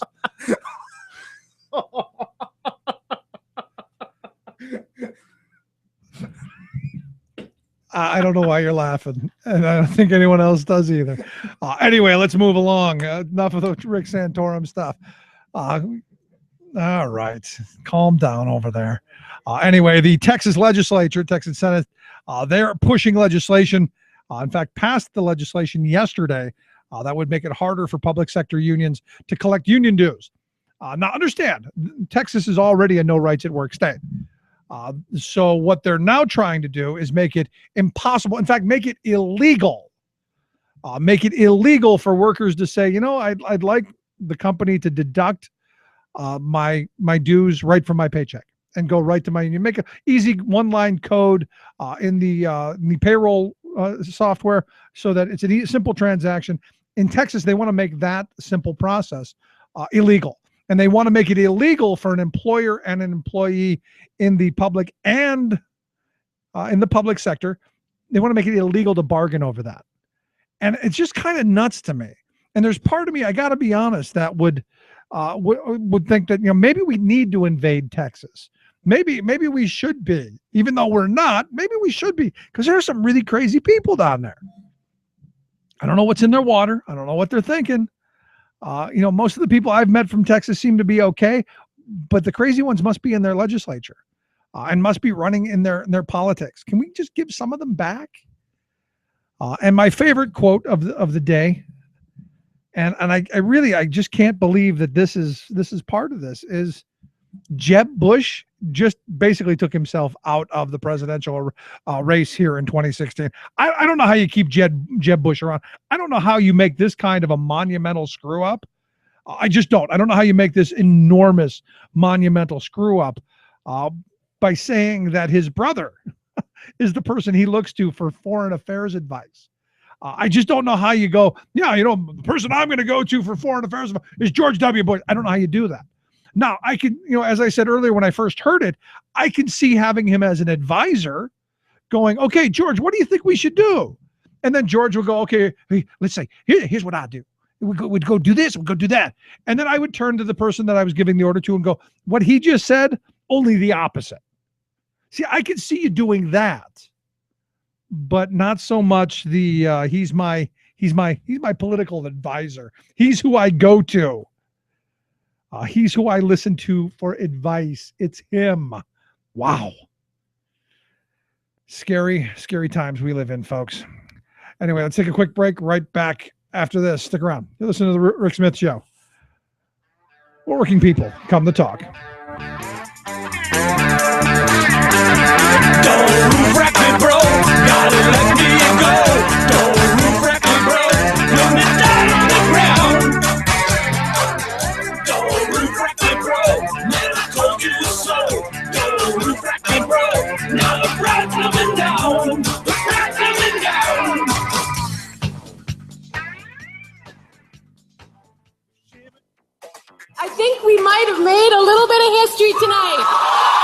A huge political clean sweep for Alberta, Canada, home of the dirty tar sands.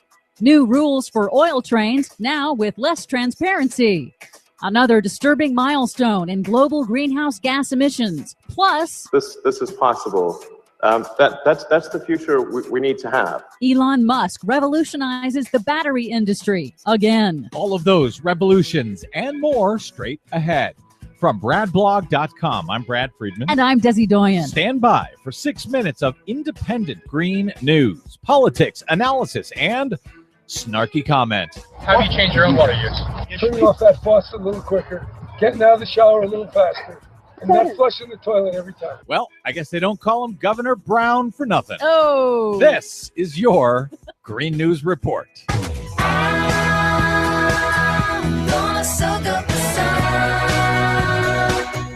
Okay, Desi Doyen, I'd like to take the opportunity to apologize for that snarky comment before the music there. What do you got for us today that isn't about Governor Brown and his flushing habits? Well, first, a disturbing new milestone. Average global carbon dioxide levels have passed 400 parts per million in the atmosphere and stayed there for a whole month for the first time in recorded history. CO2 levels do fluctuate over the seasons, but this is the first time it stayed above the 400 benchmark for a whole month globally. And NOAA scientists say half of that rise in carbon emissions has occurred since 1980. And the levels have not been this high since, 3 or 4 million years ago. Yeah, it's kind of stunning. Kind of disturbing. And the only way to stop it is to stop emissions of carbon dioxide. That's right. And if we don't, the atmosphere gets hotter and hotter and hotter. You've got it. I wish I had a solution. Another day, another oil train explosion, this time in tiny Heimdall, North Dakota, where the entire town was evacuated Wednesday morning after an oil train carrying U.S. Bakken shale derailed and caught fire 2 miles outside of town. The fact that the blaze erupted despite new state rules requiring oil companies to siphon off volatile flammable gases before loading them into tank cars has led to some questions about whether those new state rules are sufficient. Well, apparently not, because this Bakken shale oil is highly flammable. And we're just going to see more and more of this unless something changes. What will change? Well, there's a little bit of change. This latest incident occurs less than a week after the Obama administration issued new, stronger safety standards for oil trains. The new rules require the industry to use newly designed, tougher tank cars, new braking systems, and reduced speed limits, among a lot of other provisions. However, the rules don't come into effect for another 5 years, and the railroad industry lobbied for and received a repeal of regulations requiring them to inform local governments when the trains are going through their towns. And so the oil companies, in the meantime, I'm just guessing, they're probably contesting all of this. Basically, they're saying, no, you should do more railroad inspections. Somebody's getting railroaded here, but I don't think it's the oil companies. In the home of the tar sands in Alberta, Canada, the Liberal New Democratic Party swept provincial elections on Wednesday as voters dumped the province's ruling Conservative Party after 44 years in power. In her acceptance speech, the leader of the New Democratic Party, Rachel Notley, called it a new day. Friends, I believe that change has finally come to Alberta.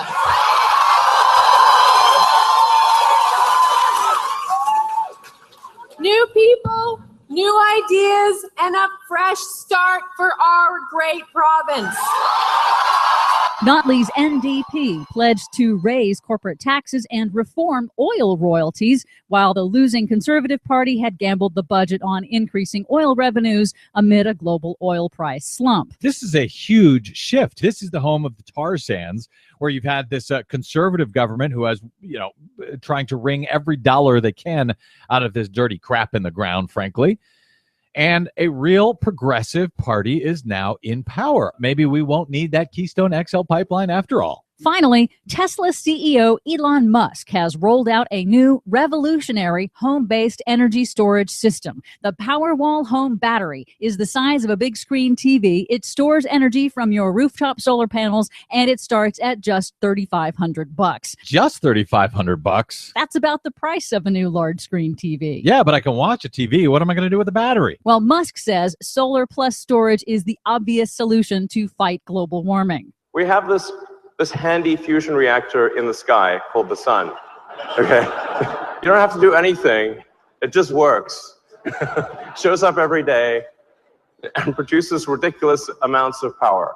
And all of that power, if you can figure out how to harness it, is free. It also doesn't poison the groundwater, and it also doesn't explode when you transport it on trains. Thank you, Elon. Tesla reports in less than a week, it has already received 38,000 orders. For much more on all of those stories and the ones we couldn't get to today, please check out our website at greennews.bradblog.com. I'm Brad Friedman. And I'm Desi Doyen. And this has been your Green News Report.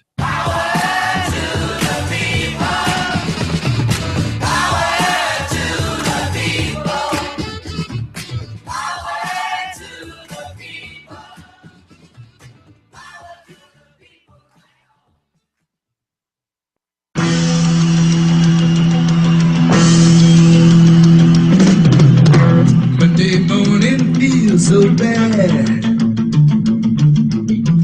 Everybody seems to nag me. Coming Tuesday, I feel better. Even my old man looks good. This Wednesday's go so slow. Thursday, I don't know. I got fire on my mind. And welcome back to The Rick Smith Show. Check out the website, thericksmithshow.com. Questions, comments, something in your mind, you can email me, Rick, at thericksmithshow.com. So it is Friday. Yes, the Friday before Mother's Day. And the genius is the backstabbers in the Pennsylvania Senate have dropped Senate Bill 1 to attack workers here and their pensions.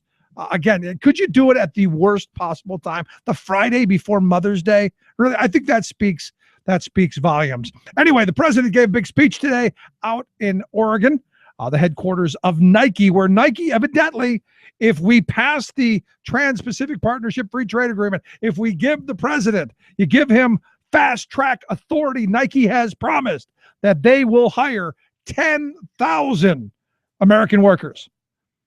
This is a company that employs 356,000 employees between the U.S. and Vietnam. Take a wild guess how many here in the U.S.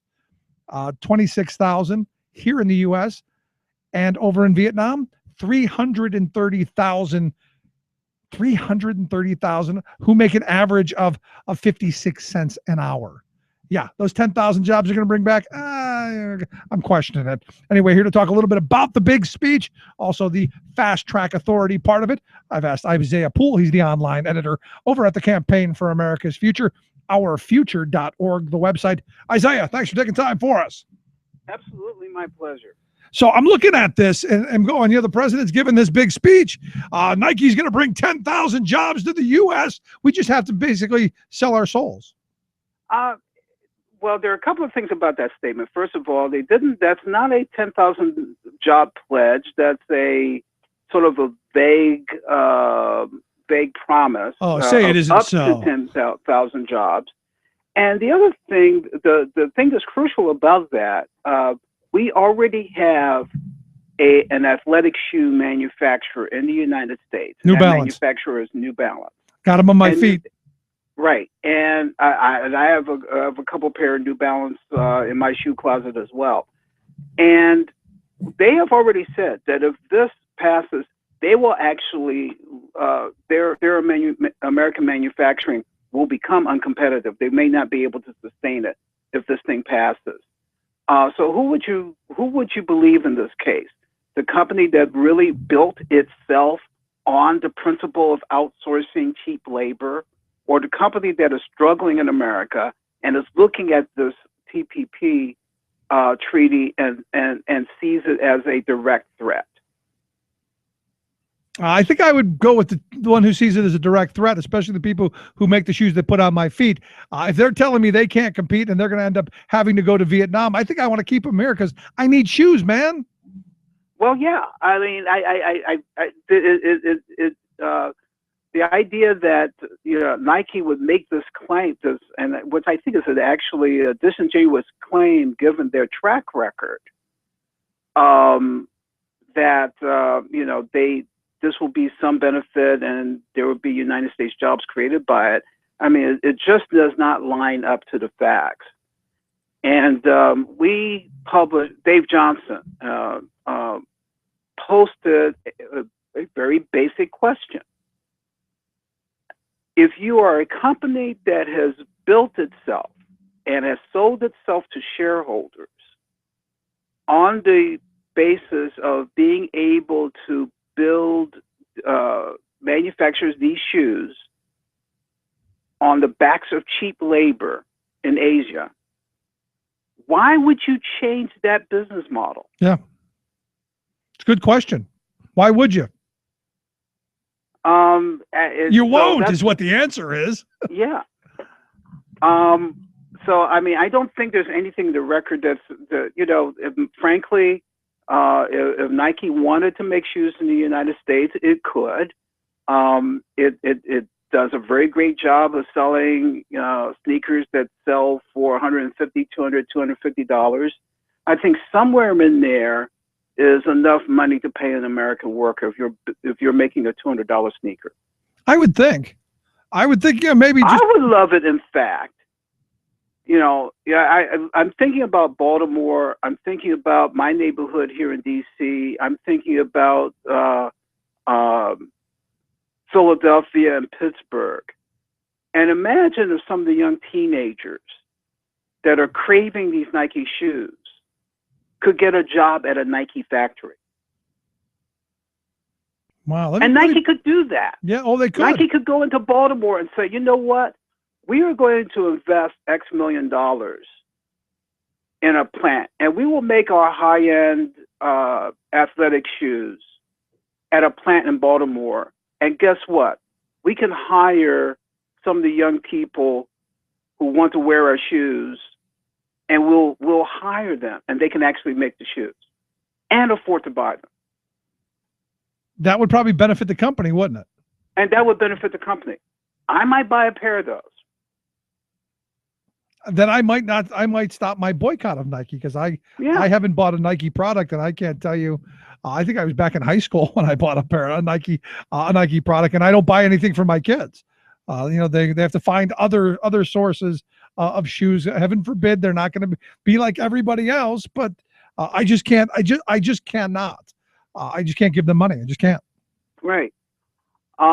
So I don't think there's anything in the president's speech, which unfortunately, did again, he resorted to attacking people who he really ought to be supporting, and he really should be standing with, and he's taken to attacking those of us who are trying to fight for workers and not just here in the United States, but fight for those workers overseas as well. Right. Let me ask you this, giving him the benefit of the doubt, do you think he really believes that this is a good deal? Do you think he thinks that this is going to raise working conditions here and create jobs here and also contribute to global peace? Do you really think he believes that? Or is this just what corporate America wants and he needs to keep them happy?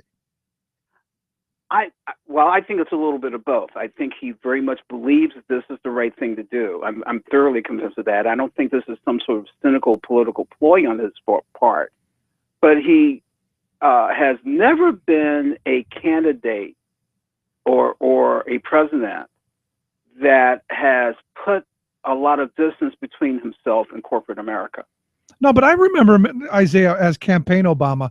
And in fact, I sat 20 feet from him in Philadelphia where he said, you can trust me. I'm not going to pass these bad free trade agreements. Not Colombia, not Chorus, not Panama, not going to do it. Yet he did it. And I remember him saying on the campaign trail as campaign Obama, saying, we're going to renegotiate NAFTA.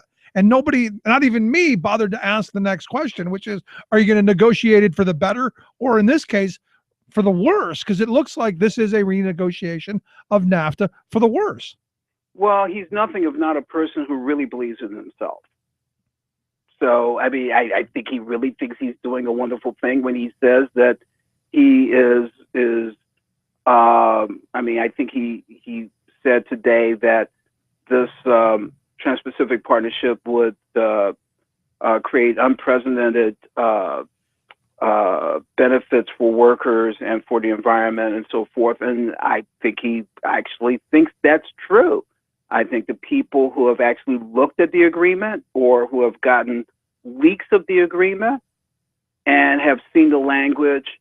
There's a memo from Lori Rawlock, who's the leader on understanding the issues behind this agreement. Right. And she issued a memo today that said, you know, there's nothing unprecedented about this. The enforcement mechanisms here are the same failed mechanisms that we've had in NAFTA and the other trade treaties. So he may believe that he's doing a good thing. He just simply isn't. The facts don't support his belief. Right, and that's why we need to push forward on this, and also push forward on the idea that we need to have trade that is sane and rational, and not these job killing trade agreements that don't benefit us here, really in any way, shape, or form. It used to be the argument, well, you get lower prices. I got to be honest, I don't think the prices are all that low. I see profits really high, so I don't see that stuff trickling down to the rest of us. We really have to come to grips, and I've said this before, we really have to come to grips with this, you know, we get sold on this idea of low price without calculating the cost. Right.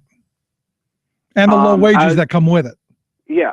I have to give you a quick example of what Republican Governor Larry Hogan is doing in Maryland. It's a good example of this. It's a little bit off topic, but you'll see why I'm mentioning it. He just announced this week that he's cutting the tolls on the highways and bridges in the state of Maryland, and in some cases quite dramatically. You know, it's going to be like $2 less to cross the Chesapeake Bay Bridge, and he's got everybody applauding him for doing that. And I understand why people will feel good about paying a lower toll than they paid before. Yeah, but how are you going to replace that money? Exactly.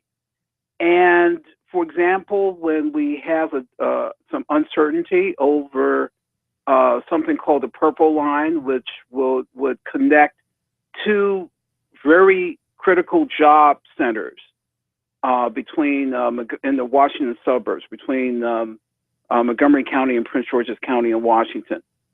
Two key job centers where there's a lot of traffic back and forth, and people want to access those jobs, and they're very hard right now to get across county.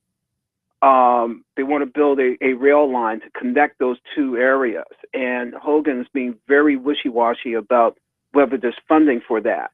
And I'm very afraid that if you cut those tolls, then the next shoe to drop is we don't have money for mass transit. Well, isn't that the plan? I mean, I can almost guarantee that's the plot. I think that is the plot, that you're going to say to the drivers, okay, look, you've got this benefit, you know, that gets to be a political bumper sticker that you can throw out there. And then what you do, you screw the folk who are, you know, actually the majority of people who are not crossing a bridge. But I would argue in the long run, the state. I would argue, Isaiah, in the long run, you are harming those people who are crossing the bridge because you're putting more of them on the bridge, which is taking them longer to do, and you're not funding the road construction the way you should. So the wear and tear on their car. Look, you may not want to take mass transit. I would love to, but you may not want to. But you know what? By having that option, that alternative, you get me out in front of you so that I'm not on the road. That seems like a smart thing to do to me. It's an extraordinary smart thing to do. And it's precisely the way that a lot of these Republican governors apparently don't want us to think.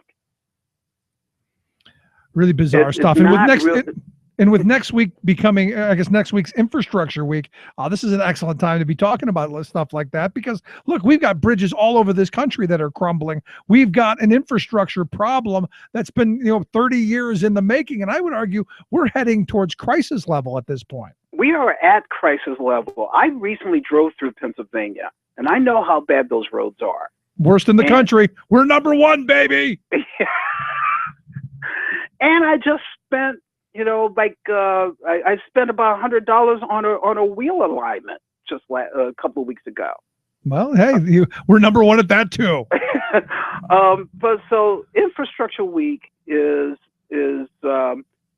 being organized by a group of people, including AFL-CIO, Chamber of Commerce. They've been trying to be more or less on the same page on pushing for infrastructure spending. Here's my concern. Tell me. The main proposal, first of all, Congress, the Republicans in Congress have put forth a budget resolution which actually dramatically cuts infrastructure spending. Of course it does. Right. So we can have a public-private partnerships. So we can have public-private partnerships, advance the idea of privatizing these roads and bridges, and more tolls. And there will be more tolls, and a lot of the money is going to go to executives, the executives who run the private companies, instead of to the public. But the other thing is the priorities. Who gets to call the shots on how money is distributed? One of the things I think we have to be really concerned about is that the interstate highway system is a public good. Yep. And it's a national good. It's not just the interest of 50 states, but it is a national resource. Our public transportation is inherently public, and we tried running public transportation as a private business. It didn't work. So the thing is that we need to have this public commitment. And when I just looked at the latest global competitiveness report that says that ranks us 16th in the country, the 16th in the world, rather. Right. In terms of the quality of our transportation network. That means there are 15 other countries who do this better than we do. I would actually argue that there are probably a number of others who are on the way to doing that. And what we need to do is that if we think that if we have any hope of maintaining our international competitiveness, we need to have a top-notch public network of roads, bridges, public transit, all of that. We needed to create jobs. You heard the jobs report today. Yep. We still have a weak, an anemic economy. We need jobs. We need the investment. We need the foundation for the future. Yep, and we've got a lot of work to do, and letting the Highway Trust Fund go bust is not the way to do it. It's not the way to do it. We haven't raised the gasoline tax since 1993. That's silly. Which is why we should be cutting it and cutting the tolls and all of that stuff, so we can make the problem worse, Isaiah. Don't you know? And that's why we can talk about this next week with in Infrastructure Week. Give us something good to rail on and a reason for you to come back next week. Absolutely. Thank you so much, Isaiah. All right.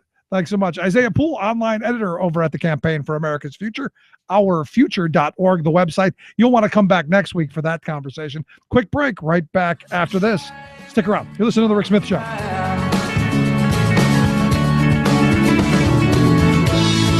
This is why we fight, why we lie awake. This is why we fight. Finally, radio for the rest of us. Rick Smith. If a state government issues a right-wing political order, but it's not written down, does it make a sound? Bart Bibler, a respected employee of Florida's Department of Environmental Protection, says you betcha, even though the order directed at state employees like him was meant to enforce the sound of silence. Since Rick Scott became governor of the Sunshine State, various agencies run by his appointees have issued 1984-style newspeak decrees that quote climate change, global warming, sustainability, and other terms related to Earth's looming climate disaster are verboten. Unaware of this censorship edict, Bibler innocently blurted out the phrase climate change in a February teleconference. To his amazement, his breach of ideological correctness earned him an official letter of reprimand, a 2-day suspension without pay, and, get this, an order to undergo a doctor's evaluation to verify his mental fitness for duty. When outrage over this blunt attempt to banish the idea of climate change spread across the country, the governor and his appointees doubled down on Orwellian denial. "It's not true," said the slippery Scott, insisting that no such gag policy exists. By exists, though, he means his dictate is not written down. As many employees have confirmed, however, state officials verbally impose their policy of outlawing the language of climate change. The official taboo is so extreme that even a phrase as benign and factual as sea level rise is banned. Instead, Scott's team has mandated that this measurable and alarming reality be referred to as, quote, nuisance flooding. This is Jim Hightower saying it's their mental fitness that needs to be evaluated. Trying to ban words only amplifies their sound, meaning, and impact, while also exposing how pathetically scared and stupid the censors are. Hightower's commentaries are brought to you by the Hightower Lowdown, the monthly newsletter with Hightower's populist take on what the powers that be are up to. Find out more at hightowerlowdown.org. Remembering that united we bargain, divided we beg. Rick Smith. I'm going to this battle, take my Union gun. Gonna end this world of slavery for this war is one you're bound to lose. You fascists are bound to lose. Welcome back to the Rick Smith Show. Check out the website, thericksmithshow.com. So yeah, Jeb Bush said, George is my most influential advisor. Yeah, he's the guy I'm going to go to in the times of crisis. Question I have for you. Do you want George 2? Do you want George the sequel? I don't think so. I cannot believe that he would make that kind of a doubling down on the George W. Bush legacy. It just blows my mind. Maybe when he loses out of this, maybe he'll get a job at the Maryland National Guard. Evidently, the Maryland Army National Guard on their Facebook page, and you cannot make this stuff up. They have a picture of the National Guardsmen all lined up, fencing in a bunch of citizens who are standing under umbrellas. I can't make this up. And with the title saying, "This is why I serve." Really? Is this why you serve? So that you can create free speech zones where people can't speak out? It points out in the little caption, in April 2012, or in April 2015, over 2,500 of your brothers and sisters and neighbors were called to help restore calm in the city of Baltimore. Contact your local recruiter by downloading our app, and you can do it too. Restoring calm? Restoring calm? Really? Is this Demolition Man? Are we enhance your calm? Are we enhancing these people's calm? Man, I'll tell you, when I read 1984 in high school, when I read a lot of those futuristic kind of sci-fi books, I didn't realize, honestly, that was going to be what I would live. I didn't realize that I was reading them, not just for enjoyment and the thought process of, wow, what a horrible world this would be. I didn't actually think I would be living in them. You know, reading was supposed to be fantasy world. You go there, you go, oh, this would be horrible. And here we are. I guess I was reading them for the wrong reasons, though. The folks on the right were reading them as kind of as a playbook. This is the mission statement. All I can say is, wow. That's it. Anyway, if you missed any portion of the program, thericksmithshow.com. That's where you go get the podcast, the Rick Smith Show app on the smartphone. Take the program on the go wherever you go. And as always, you can email me here, Rick at thericksmithshow.com. We're going to take a quick break right back after this. Stick around. You're listening to The Rick Smith Show. We're working people. Come to talk.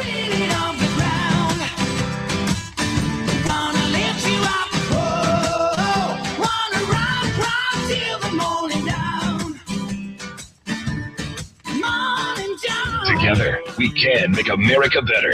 The Rick Smith Show. You're listening to The Rick Smith Show. For more information, go to thericksmithshow.com. If you've missed any portion of the program, you can download the podcast at thericksmithshow.com. You're listening to WIN, Workers Independent News, a production of Diversified Media Enterprises. I'm Doug Cunningham.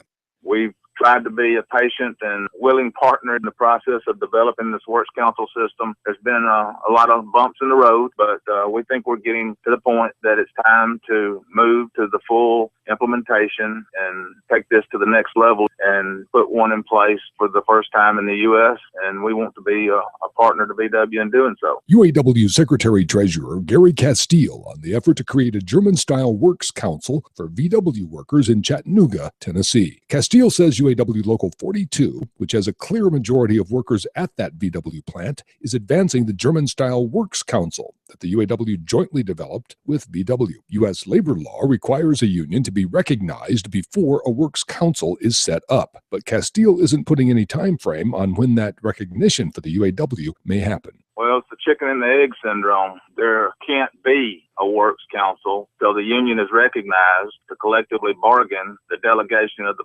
powers to the Works Council. This isn't a Works Council only for the blue collar. This is a Works Council not predicated on union membership that we envision, including the white collar and everybody in the plant. Our vision is for a white and blue collar representation structure. New York Governor Andrew Cuomo is convening a wage board to set fast food workers on a path out of poverty, ease the burden on taxpayers, and create a new national standard. Cuomo said no business which depends for existence on paying less than living wages to its workers has any right to continue in this country. Cuomo says he and the wage board have the power to raise wages for New York's fast food workers without going to the legislature. SEIU 32BJ President Hector Figueroa says that Governor Cuomo and New York State are leading the way, offering hope and a path forward to the close to 200,000 fast food workers in New York, along with the millions of others in our country making too little for too long. The Teamsters are pledging to support Alaska Airlines workers fighting for fair wages and union representation. Captain David Bourne, director of the Teamsters Airline Division, says there's no reason why anyone working in the airlines industry should be denied livable wages and benefits. Don't forget to put a bag of non-perishable food by your mailbox this Saturday, May 9th, for your union letter carrier to pick up. The National Association of Letter Carriers' Pam Donato says that her union's annual food drive delivers much-needed food to local communities nationwide. The scale of the food drive is literally everywhere there's U.S. mail delivered. City carriers deliver the mail in urban areas, and our rural brothers and sisters carry the mail in outstate areas. Both are partners in this food drive, and it covers over 10,000 cities and neighborhoods across the country. You've been listening to WIN, Workers Independent News. For more information, visit laborradio.org.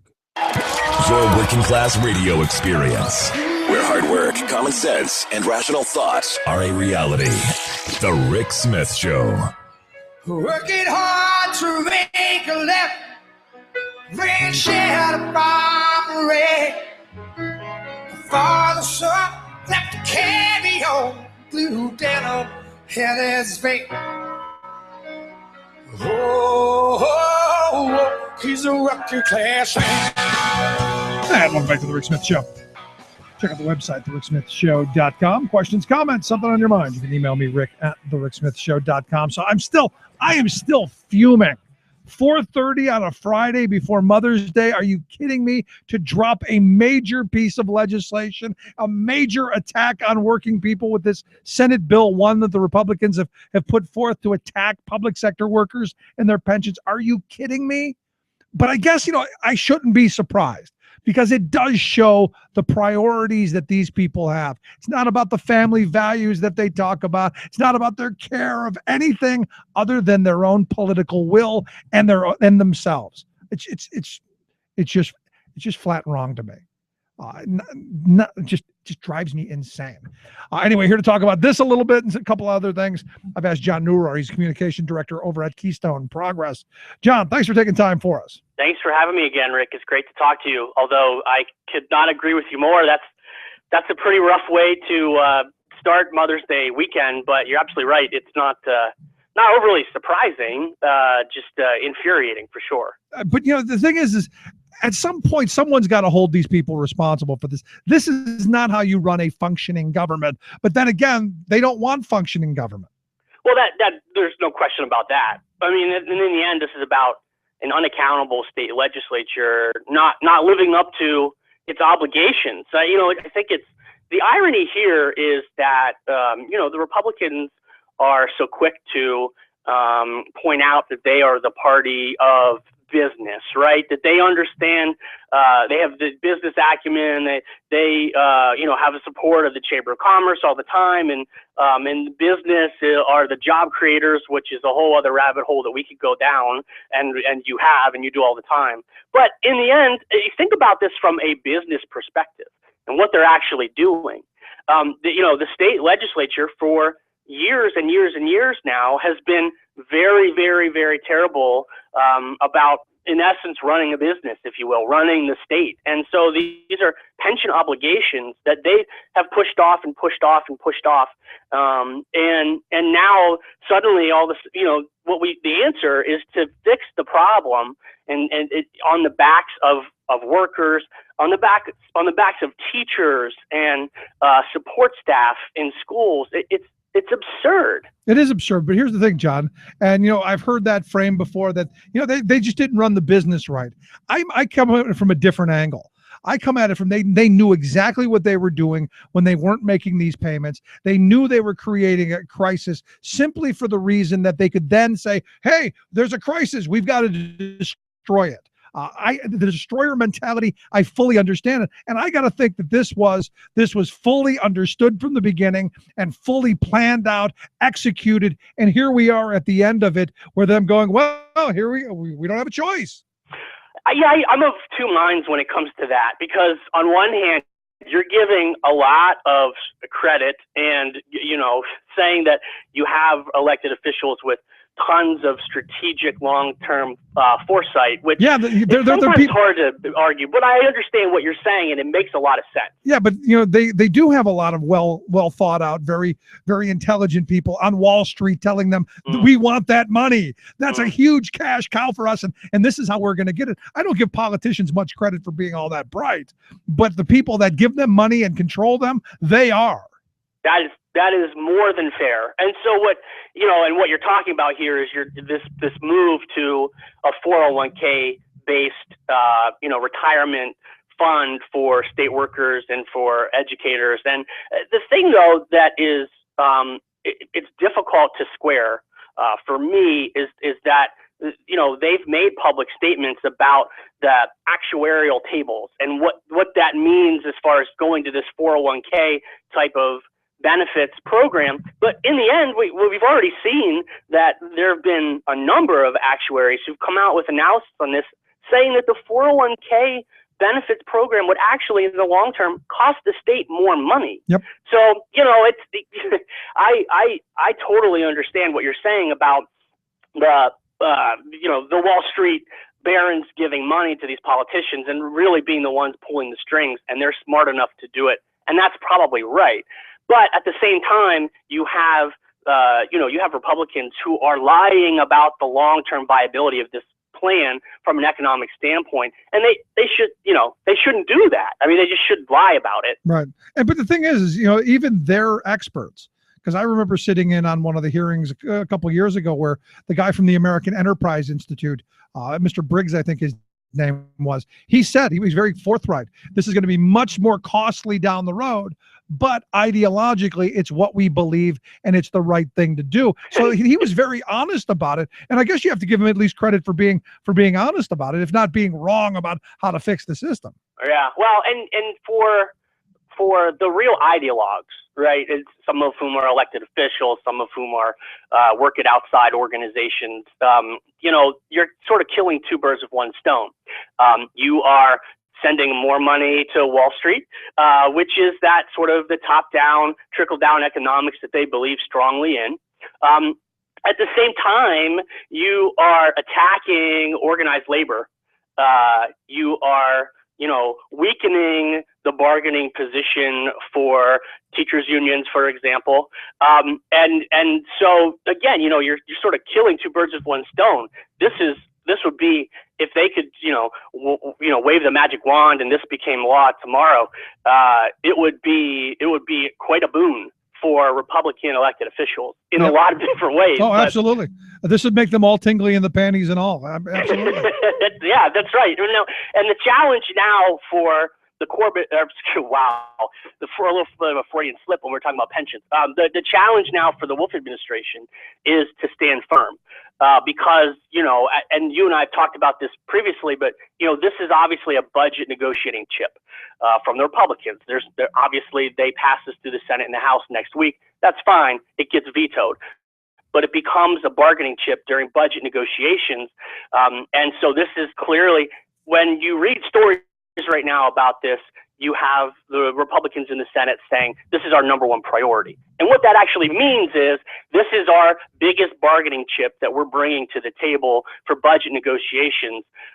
So, your move, Governor Wolf. Yep, this is us holding this over the governor's head. And but what I think people should understand is, think about the hundreds of thousands, if not millions, of people in this state who are either public sector workers, who are either retired or still working and close to retirement, or will be workers in the future. Think about how the bargaining chip that they're using is basically holding your future over the governor's head, so that they can extract something for themselves, which just seems flat wrong to me. It's shameless. That's the word that I think the word is Perfect shameless. word. And these are constituents of these elected officials.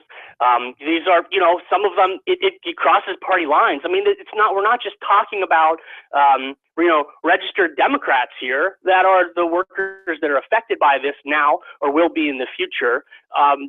This runs the gamut of voters, voter history, what they're registered as. And I use that word shameless because when you are looking the other way, it's a dereliction of duty as an elected official. You're not being beholden to your actual constituents. You're beholden to, just like you said, those barons on Wall Street that are writing the big checks for elected officials. Their most important constituents. That's right. So let's this is going to be something we focus on next week, because I think this right now is one of the big issues. And I want to move along from this, because there are a couple other things while I've got you I got to get to. I look at this thing with Representative Kelly. Yeah. Some bizarre comments.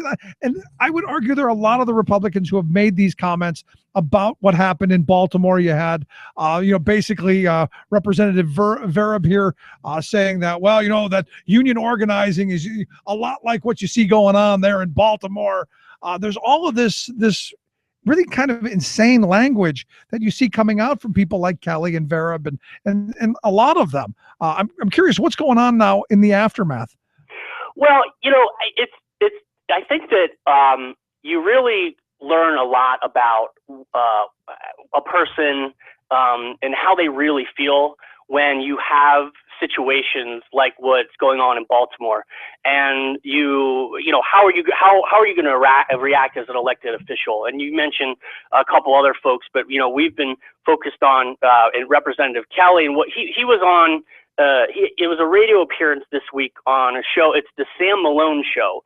This guy is a radio host. He's in Houston, Texas. I thought, it was sort of interesting that Representative Kelly was doing his show in the first place. But, in short, what he said is that, basically you can blame big government and liberal ideology for what's happening, the looting and the rioting that's happening in Baltimore. And what he said, the way that he explained it was, look, I was raised in churches and in communities where I was raised correctly. I was raised to respect people. And you know, you can, let me say also, you can watch a video of an excerpt of the interview. We set up an easy URL that you can go to. So it's just bit.ly/Kelly Comments, bit.ly/Kelly Comments. We put that up this week. It's actually a petition page. And we have almost 4,000 people that have signed this petition after they watched the video. And we're, you know, sort of trying to get Representative Kelly to, we're looking for an apology or some further explanation of these very strange comments, because what he said was, you know, give me a break, basically. Give me a break. These people, you know, clearly are on the government teat, and they, you know, are not interested in being respectful and responsible members of their community. When in reality, you know, the looting that was happening in Baltimore, we know it was a very small minority of what was actually happening. Right. And they have no interest in addressing the real concern of the peaceful protesters about an institutional problem.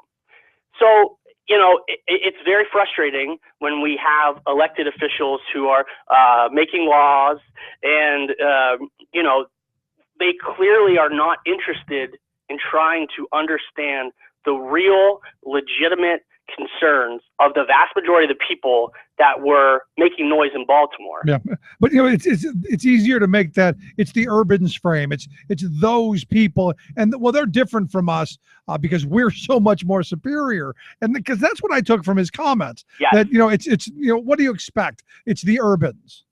Yeah, well, and this is an institutional problem, and you know, obviously, that it's a very difficult conversation. There's no question about it. Whenever you need to have an open and honest conversation about race in this country, that is not an easy conversation for a lot of people to have. It's definitely not. But it's a necessary conversation that you need to enter into with an open mind. And comments like this show that people like Representative Kelly are not interested in entering a conversation like that with an open mind. You know, one of the things that he pointed out was the difference between Ferguson and Baltimore, in that in Ferguson, for example, you had a white mayor and a white police chief and other members of local leadership who were white, whereas in Baltimore, you have a black mayor and a black police chief and, you know, some of the local leadership who are also African American.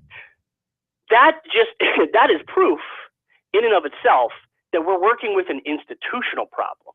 It's not a problem necessarily of, you know, one-off leadership in a given place. Right. This is an institutional problem. It's almost proving that point, and he's making it, you know, he's saying that, and it proves the point even further, and it's very frustrating. So again, it's bit.ly/Kelly Comments. All one word after that. And we'll make sure we get a link at go the there and get a little more information and sign the petition. Yep. Because let me say, the other thing is we have Keystone Progress Education Fund, our C3. We have an organizer up in Erie. He's actually originally from Representative Kelly's district. He lives just north of that district. So we're hoping to do a petition delivery next week. So sign that petition. The more names, the better. And hopefully we can we can get an apology, or at least have him explain those remarks a little bit more. Give him that opportunity to explain it, because maybe we're misunderstanding what he's saying. There you go. And we'll get a link at thericksmithshow.com and find out how you can participate and be part of that. John, I appreciate you taking time for us. Appreciate you filling us in on what's going on, and look forward to talking to you again real soon. Thanks so much, Rick. Have a as good a Mother's Day for your family as you can have after the 4:30 Friday dump of the pension bill. Yeah, and you do as well. I mean, your very first Mother's Day as a new father. Congratulations to you. It's got to be thrilling. Thank you. Yeah, we're doing our best to get some sleep, but it's exciting stuff. It's fun. You know how that is. I sure do. Good for you, John. Talk to you again real soon. Take care, Rick. Thanks so much. Let's take a quick break.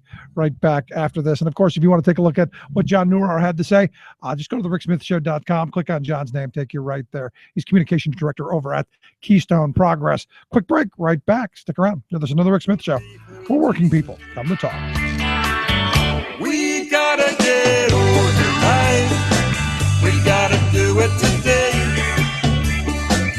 No more madness confusion. No more disarray. We gotta get organized. You're listening to The Rick Smith Show. I'm Rick Smith, and this is Labor History in 2. If you're a member of a union, how well do you know your union's history? You might be surprised to find how far back that history goes. Such is the case with the Brotherhood of Locomotive Engineers and Trainmen. The BLET is one of the oldest unions in the United States. Today, the BLET has about 500 locals, but the union started with just a dozen men. And on this day in labor history, the year was 1863. The founding meeting of the Brotherhood of the Footboard was held in Detroit. By that August, they had grown to 10 locals. The next year, they changed their name to the Brotherhood of Locomotive Engineers. They were one of the big four unions in the rail industry. The others were the brakemen, the firemen, and conductors. Railroad owners were notoriously brutal in their relations with labor. At the time of the BLET's founding, it was commonplace to require engineers to work 24-hour days. Strikes were violently crushed. In 1888, the Engineers Union went on strike against the Chicago, Burlington, and Quincy Railroad. The strike ended in bitter defeat. As a union, the engineers sought to avoid strikes. One fight the union successfully fought was their push for the 8-hour day for interstate railroad commerce. President Wilson signed the law in 1916. The pen from that signing is still on display at the union's headquarters in Cleveland. It was an important victory for railroad union workers and for all who were fighting for the 8-hour day. In 2004, the union joined the Teamsters and added the word trainman at the end of their name.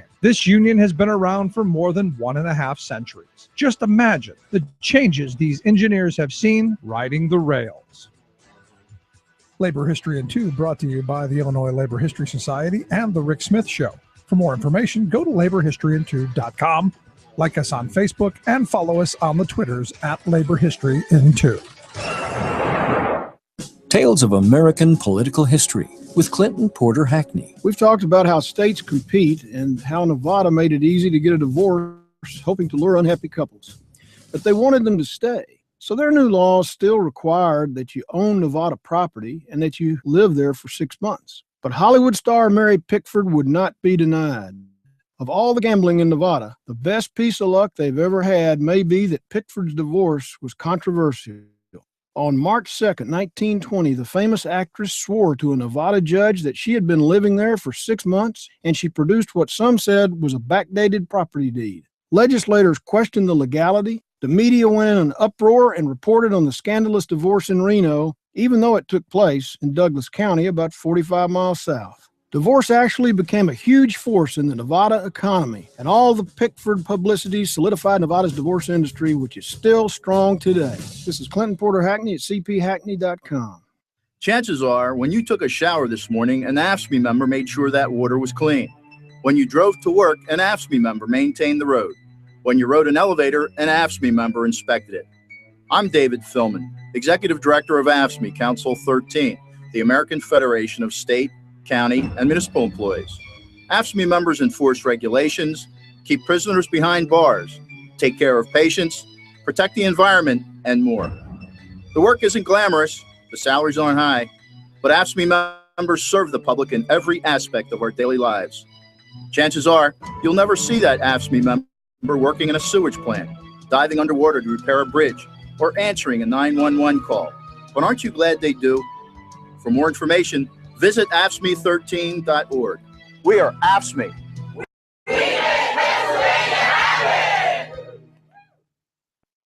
Where I come from isn't all that great. My automobile is a piece of crap. My fashion sense is a little whack, and my friends are just as screwy as me. I didn't go to boarding schools. Preppy girls never looked at me. Why should they? I ain't nobody, got nothing in my pocket. Beverly Hills, that's where I want to be. Welcome back to the Rick Smith Show. Beverly Hills, I think I'd rather be there than Des Moines, Iowa, according to the Des Moines Register. Father decided he was going to teach his son a lesson. as I would do. I got to be honest, and I'm rethinking this tough love thing right now. But Dad decided, I'm going to teach my kid a lesson. Take my truck without permission. I'll show you. So he calls the cops. Says, hey, my teenage son stole my truck. He's driving around. I'm not going to press charges, but I just want you to bring him home. Bring it home. Don't want him to get any trouble. Don't want that. Want him home safely, right? So, well, the police see him. They chase him. They corner him in an area on the Iowa State University campus, where they then surround him and they then shoot into the truck 6 times, hitting him twice, killing him. He was pronounced dead a little bit later. And you got to go, really? Is this really what we do? Now the father says, look, the kid was unarmed. Why'd you shoot the kid? Why would you do that? And I guess the cops are saying, well, he didn't shut the truck off. So we fired 6 rounds into him. And it's not funny, but this is how we're training. This is how we're training police departments. This is what we're training people to do. And this idea, I was fearing for my life. Really? The kid was sitting in a truck with the engine running. Didn't make any movements. I can see if he's driving at you. I get that. But just sitting because he wouldn't listen. And the interesting thing to me is, now with social media, now with the YouTube videos and Facebook, and I can't tell you how many of these videos I've seen of cops just doing some of the most, wow. The one in Delaware, the kids the guy's getting down on his hands and knees, and this cop just punted his face. I was going, wow. And it took the video coming out for this guy to get indicted. Imagine what happens with no video. They get away with it because the other cops, they're not going to say anything. They're not going to do any of that stuff. And what's frustrating to me is, this stuff's been going on for a long time. It's only now that we're seeing it come to light where we're going, what? This isn't what we want in society. And I got to wonder, at some point, is this where we go, maybe we need to have some oversight here. Maybe we need body cameras to not to capture what's going on as much as to change the mindset of, hey, I can get away with this stuff. I was looking at another clip someone had sent me where this 14, 15-year-old kid was smarting off to a cop. He was smarting off. And the cop's telling him, you're going to sit in the dirt. And the kid's like, I'm not going to sit in the dirt. And the cop slammed him on the ground. I mean, it was excessive in my view. Now, you could make the argument, as some of the people tried in the comments, of, well, and in my day, you listened or you got slammed, which is true. So I guess the question that I have is, are we okay with police being the enforcer, the judge, the jury, the executioner? Are we okay with slamming 14, 15-year-old kids into the pavement? Are we okay, the Indian guy who was walking down the street from his son's house, accosted by 2 policemen, slammed face first onto the ground, paralyzed from the waist down? Are we okay with that? Are we okay with what's going on in our inner cities? And I got to be honest, I don't think I've found many people who go, yeah, I'm okay with it. Look, you can be pro-cop, but if being pro-cop means you have to go, this stuff is acceptable, then don't count me in that list. Don't count me in that. And I got to wonder how this father is going to feel now that he thought he was doing the right thing. We're going to teach the kid a lesson. The police are going to come. They're going to take him away. They're going to put some cuffs on him. They'll run him through a system, and he'll come home and maybe he'll be in line. Well, no, he's dead. And what's interesting to me is, members of the police department there in Ames had said, call off the chase. We know who the kid is. We know where he's going. We don't need to chase him down. We don't need to get into this heated exchange. And we sure as hell don't need to fire 6 shots into a pickup truck with an unarmed teenager who was just going out to get a pack of cigarettes. I think we've gone a bit too far. And I think we've given a bit too much authority to those that we've given that authority. I think just a bit too much. We need to start maybe pulling back, maybe uncovering what's going on there. But just I can't imagine how the father feels. Now the officer who did it, he's currently on paid leave pending the results of the department's investigation, which to me is part of the problem as well. I don't know that I want the department investigating itself. Just kind of a thought. Let's take a quick break. Right back. Stick around. If you missed any portion of the program, thericksmithshow.com or the app on the smartphone. Back after this. We want the world and we want it now. We're going to take it anyhow. We want the airwaves. Not right wing, just right.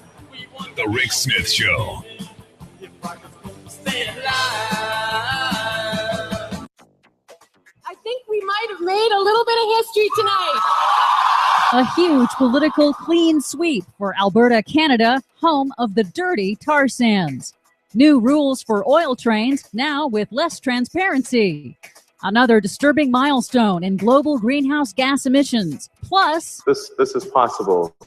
That's the future we need to have. Elon Musk revolutionizes the battery industry again. All of those revolutions and more straight ahead. From BradBlog.com, I'm Brad Friedman. And I'm Desi Doyen. Stand by for 6 minutes of independent green news, politics, analysis, and snarky comment. How do you change your own water use?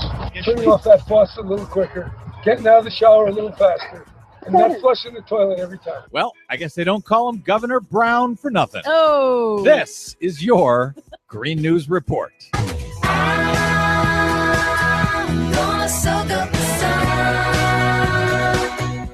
Okay, Desi Doyen, I'd like to take the opportunity to apologize for that snarky comment before the music there. What do you got for us today that isn't about Governor Brown and his flushing habits? Well, first, a disturbing new milestone. Average global carbon dioxide levels have passed 400 parts per million in the atmosphere and stayed there for a whole month for the first time in recorded history. CO2 levels do fluctuate over the seasons, but this is the first time it stayed above the 400 benchmark for a whole month globally. And NOAA scientists say half of that rise in carbon emissions has occurred since 1980. And the levels have not been this high since 3 or 4 million years ago. Yeah, it's kind of stunning. Kind of disturbing. And the only way to stop it is to stop emissions of carbon dioxide. That's right. And if we don't, the atmosphere gets hotter and hotter and hotter. You've got it. I wish I had a solution. Another day, another oil train explosion, this time in tiny Heimdall, North Dakota, where the entire town was evacuated Wednesday morning after an oil train carrying U.S. Bakken shale derailed and caught fire 2 miles outside of town.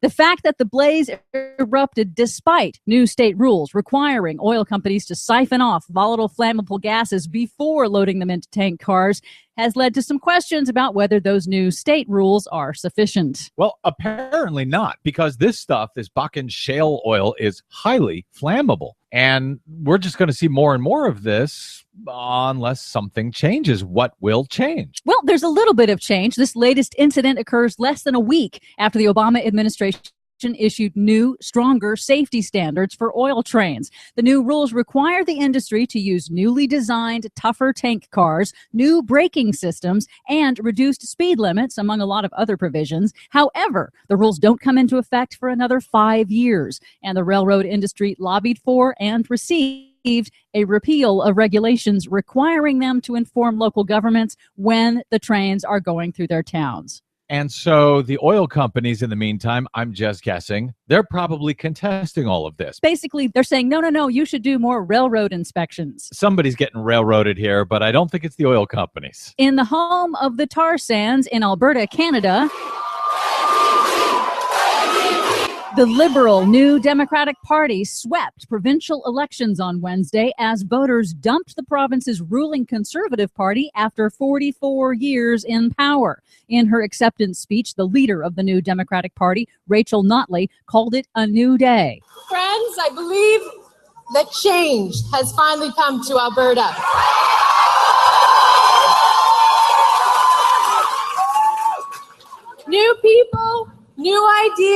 and a fresh start for our great province. Notley's NDP pledged to raise corporate taxes and reform oil royalties, while the losing Conservative Party had gambled the budget on increasing oil revenues amid a global oil price slump. This is a huge shift. This is the home of the tar sands, where you've had this conservative government who has, trying to wring every dollar they can out of this dirty crap in the ground, frankly. And a real progressive party is now in power. Maybe we won't need that Keystone XL pipeline after all. Finally, Tesla CEO Elon Musk has rolled out a new revolutionary home-based energy storage system. The Powerwall home battery is the size of a big screen TV. It stores energy from your rooftop solar panels, and it starts at just $3,500. Just $3,500. That's about the price of a new large screen TV. Yeah, but I can watch a TV. What am I going to do with the battery? Well, Musk says solar plus storage is the obvious solution to fight global warming. We have this handy fusion reactor in the sky called the sun. Okay? You don't have to do anything. It just works. Shows up every day and produces ridiculous amounts of power. And all of that power, if you can figure out how to harness it, is free. It also doesn't poison the groundwater, and it also doesn't explode when you transport it on trains. Thank you, Elon. Tesla reports in less than a week, it has already received 38,000 orders. For much more on all of those stories and the ones we couldn't get to today, please check out our website at greennews.bradblog.com. I'm Brad Friedman. And I'm Desi Doyen. And this has been your Green News Report.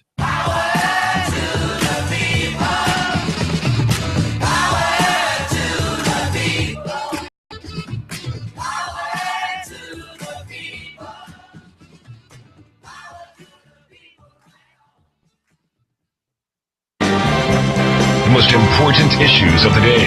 This is the Rick Smith Show.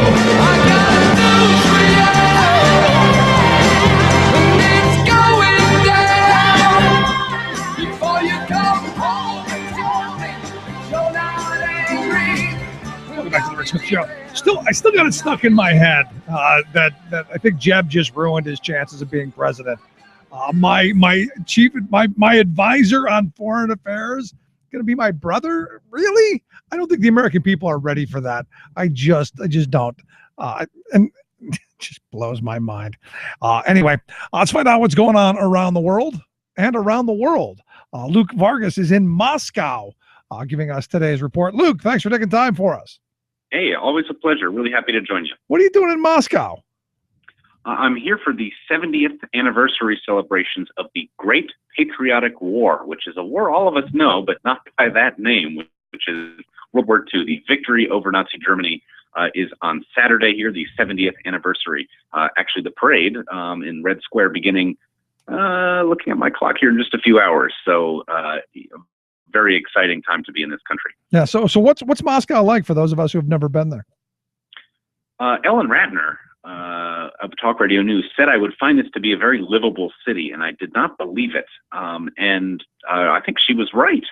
Notwithstanding a very complicated trip from the airport into the city, even compared to Ukraine and other places in Eastern Europe that I've been recently for work, a lot less is in English here, and a lot fewer people speak English. But that said, it's a very friendly city. I came in the middle of the night, and I have to say people are out on the streets. It felt very safe. It was well lit.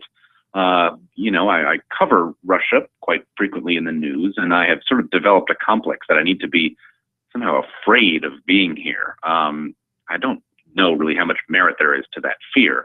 But I have to say, the biggest thing I've been worrying about day in and day out is just getting run over by cars. Yeah, I hear they're crazy drivers. The drivers are a little crazy here, but just giving it sort of a quick Frommer's or guide type of review. It seems like a very easy city to navigate as a foreigner. I've been enjoying myself immensely. Yeah, and as you were saying before, when we were off air, a really nice public transportation system. Yeah, it's pretty old school. And this is the case of all the Soviet subway systems that I've had the pleasure to ride. They are old, but they are efficient. And one thing that is a big difference between, for example, the ones I'm used to back in the U.S. and here, both in Kiev and in Moscow, is that once you get on a given subway line, there are 13 of them here in Moscow, I think, the ride is really straight. There aren't a lot of, straps to hang on to or railings because everything was so brilliantly designed from the get-go that they didn't have a bunch of crazy curves all over the place. So you kind of get on. The trains are pretty old, I'd say from 50 years old, maybe. At least they look like it, and they speed along at harrowing speeds. So there's a little less precision involved than I'm used to in New York. The doors begin to open before the train has come to a complete stop. But I've never, even when crammed into the middle of a subway car here on a speeding train, have never felt like I was going to fall over. It's, again, due to pretty good, public transit planning by some Soviet folks many decades ago. Yeah, they didn't have to worry about eminent domain and buying up land and property rights. They didn't have to worry about any of that. Well, yes, and they went deep enough that nobody is going to be contesting that land. Yeah, good point. So again, the 70th anniversary is coming up. What are we expecting to see? What's coming out of this? We're expecting the largest military parade in Russian history, and that's significant. I mean, this is a country that's put on pretty big celebrations in the past for this same event. They're not only going to be more Russian soldiers, more Russian tanks, including a brand new tank that's being unveiled at the ceremonies tomorrow, more planes than usual, but there are other armies coming here. You have the Chinese military is coming here. There's, I believe, Chinese Navy sort of sailed into Russia, and they've been airing on state television sort of the docking of these Navy vessels and the commanders shaking hands. You've got the Indian Army coming. I was in Red Square earlier today with my camera when the Army of Belarus was doing its sort of run through of its goose-stepping for tomorrow. So yes, not just on the Russian side, but they are taking this very seriously and inviting some of their military partners to come in and play along as well. And I'll point out, Vladimir Putin is pretty savvy about these things. He's not just using this as a celebration of the war. He's doing some serious business. A lot of Europe has decided not to come. The American president is not coming, which has sort of complicated my media process because most photographers, people who want to take photos tomorrow, have to be paired with the head of state, and just the U.S. ambassador is here. So I'm sort of out of luck in some regards. But the allies of Russia that did show up here, and again, allies is maybe the wrong word. It's really just anyone who wants to come to this parade. And I don't think coming to a military parade should necessarily necessitate you being an ally. Anyone should come and pay respects to sacrifice in a war. But a number of the countries here have been striking deals with Vladimir Putin. Even just today, we saw Xi Jinping, the president of China, signed 32, that's the correct, you're hearing that right, 32 investment and economic deals with Russia. They total about $25 billion, which isn't the biggest sum of money that's sort of been put down on the table between these two countries. But there's a lot of infrastructure investment in Russia. You have China helping out to build railroads within Russia. You have a new gas pipeline being built between the two countries to send Russian gas to China. So it's very evident that this commemoration isn't just being used for the parade, but it's a chance to talk diplomacy, to talk trade, and to sign some big deals. Yeah, and to see the sides divvying up, because the more I see the Chinese and the Russians, and maybe it's just growing up during the Cold War, the more I little uneasy. Because I got to be honest, being in the age I am, I grew up during where we were supposed to be scared to death of the Russians, and they were the enemy. Being in your shoes, I would be a little uncomfortable. Well, I'll say this. One of the things that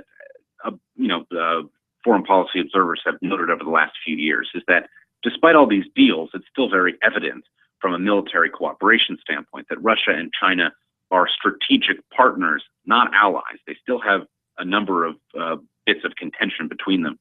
But what was, I think, more important today than the nature of these economic deals, which, again, there have been economic deals. There's a $400 billion, so way, what is this, more than something like 15 times bigger deal than the one that was signed today. That was talked about last year. There was going to be this big gas deal that was signed, and all these analysts are saying no progress has been made in actually implementing that. So you can talk dollar sign.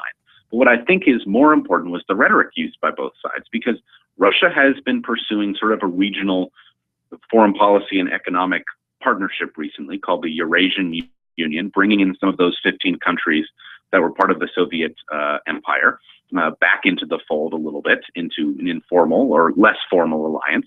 And then over in China, they've been pursuing something called the Silk Road Economic Partnership. This is basically taking Chinese economic growth, mostly in the eastern parts of China, and pushing it west. So this is through Pakistan, it's into Afghanistan and the other stands.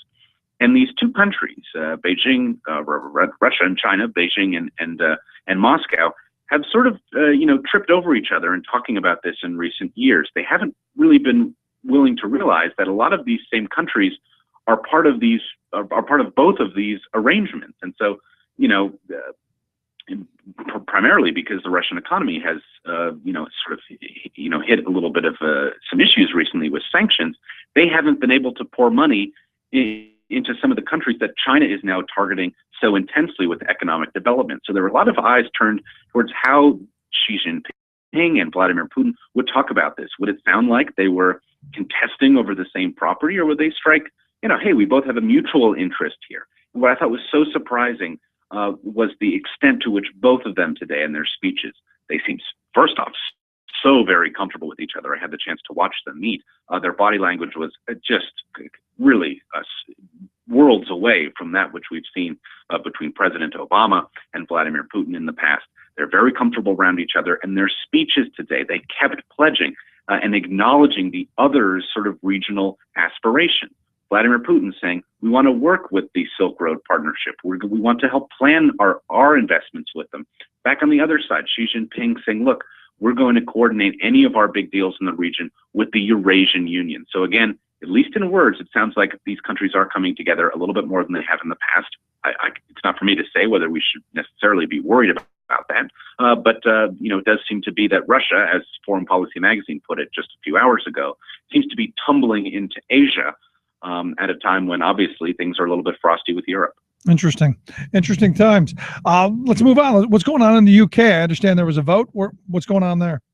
There was big elections on Thursday across the United Kingdom. I had the pleasure of witnessing them, on voting day, as well as watching sort of how the vote, the run-up to the vote was occurring in Scotland. And I have to say, just like those elections in Israel that I also was covering, the pollsters were so wrong. There was sort of this impression that Labour had found its footing again, that the political left within England, or rather the United Kingdom, had found its feet, that it found its message. It had targeted some of the things that were really not working about the conservative agenda, and that turns out to have been flatly wrong. David Cameron doesn't just get reelected by the skin of his teeth by cobbling together a coalition government. He wins outright. He has already spoken to the Queen. He has already announced that he's forming a majority conservative government. And because of laws passed just a few years ago, we now know this is going to be a 5-year term. In the past, it used to be that elections could be called in the United Kingdom at any time, really. It wasn't like they were called every week, but it was more frequent and certainly less regimented than it is now. But new laws passed just within the last 5 years mean we have now a 5-year term. So this is a big half decade that the United Kingdom has signed up to again. And I have to say, though, one thing, and we may have talked about this in the past, this election had been sort of talked about as a poisoned chalice. It's a phrase that I have issues with, but the images that it conjures up are so exciting, I keep repeating it, which is that, obviously, if there had been a hung parliament, if there had been, indecision on the part of voters and not a clear winner in the election, that would obviously cause quite a lot of divisions. There would be lots of challenges associated with that, questions of legitimacy. But David Cameron definitely does have some huge challenges over the next few years, namely the fact that he's going to need to follow through on this pledge to hold an in or out referendum about the European Union. And I have to say, he has couched this whole thing. He says he wants the United Kingdom to stay part of the EU, but he wants to renegotiate the agreement with the rest of the EU. The biggest issue that he wants to renegotiate is the freedom of movement around Europe. Essentially, that not anyone from Poland, for example, can come and just work in a menial domestic, I'm Polish, so I get a little pissed off when they deride the Poles in England. And they're doing the work that a lot of other people don't want to do. Right. But again, that aside, We need to restrict freedom of movement, not allow anyone from within the European Union to just go where they please, to come to our shores and take our jobs. Well, at a time when you've also got this huge immigration crisis in the Mediterranean, you can believe that it's going to be a very difficult task to convince France, Germany, Italy, Spain to go along with England, or rather with the United Kingdom, to renegotiate its rules on this at a time when these other countries are complaining about the fact that they're buried under this migrant crisis. So this is a big task for David Cameron to undertake. And the second thing is Scotland. This is the one element of the vote that the pollsters did get right, and they sort of even underestimated the support for the Scottish National Party, a pro-independence party, a party that very much wants to see Scotland become independent of the rest of the United Kingdom. Because of their vote share, they probably will be able to get some more power sent their way. They want to have the ability to levy taxes, to have more control over their own spending. But if David Cameron doesn't follow through on that, you can be sure that this sort of revitalized Scottish nationalist movement is going to perhaps see an opening in the next few years to take another stab at independence. So again, David Cameron dodged a bullet. He's got 5 more years, ahead of him. That's probably exciting to President Obama, who seems to quite like him as an ally in a lot of things. But he certainly has his work cut out for him. It's not really quite as easy of a victory. Rather, the governing is not going to be perhaps as easy as this victory seemed to have been. Interesting. And finally, what's going on in Syria? Well, it's not in Syria in this case. It's in some undisclosed location outside of Syria. The United States is now training members of the Syrian opposition. This has been talked about for a long time. It's a policy item that actually enjoys a lot of support among the American public as well as up on Capitol Hill. It was announced yesterday, on Thursday, by Defense Secretary Ashton Carter and General Dempsey that 90 Syrian opposition fighters have been targeted and are now receiving training. This includes giving them a stipend, which is interesting. They didn't say how much it was. Some small arms. They're not getting the weapons they wanted, which were anti-tank and anti-aircraft weapons. They're going to get some money. They're going to get some weapons. They're going to get some training. And they're going to fight the Islamic State. This is pretty interesting. First off, the president has said we're going to train 15,000 fighters over the next 3 years. And Ashton Carter kept going on. We need to do this slowly because we need to vet everyone so carefully. Well, there's no way you're going to get to 15,000 if we're vetting people as slowly as we did for this first 90 people who are getting trained. But the other issue is that they're fighting the Islamic State, not the Assad government. And when pressed about what exactly would happen, and this is a pretty likely scenario, that these fighters, they move, they change alliances, they maybe change groups. That's pretty common in Syria, particularly in the opposition. What if they decide to go attack Assad? Or what if the Assad government and its forces attack them? Ashton Carter didn't really have an answer to this. He said, look, the rules of engagement are still being sorted out, but we would owe them some sort of support if they came under attack. He didn't have the details, though, and this is the crucial fog of war. We don't really know exactly what that U.S. response would look like. What do we owe them if we've trained them, given them weapons and money, and then let them go? You'd think we actually didn't owe them very much. But that's not what the defense secretary said. Apparently, the U.S. could be, in some ways, whether directly or indirectly, getting involved in actually fighting the Assad government because of this policy to sort of do things indirectly by arming opposition fighters instead of actually fighting the Assad government. So a lot more questions than answers accompany this announcement by the defense secretary. But at least for those who have been really calling for this kind of policy towards Syria for a long time, they got what they want. The training has begun. All right, then. Well, then that's where we'll wrap it up. Luke, I appreciate you taking time for us. Happy Mother's Day weekend to your mother and all of that, and have a great weekend there in Russia. Thanks so much. Talk to you soon. All righty. Let's take a quick break. Right back to wrap things up. Stick around. You're listening to The Rick Smith Show. We're working people.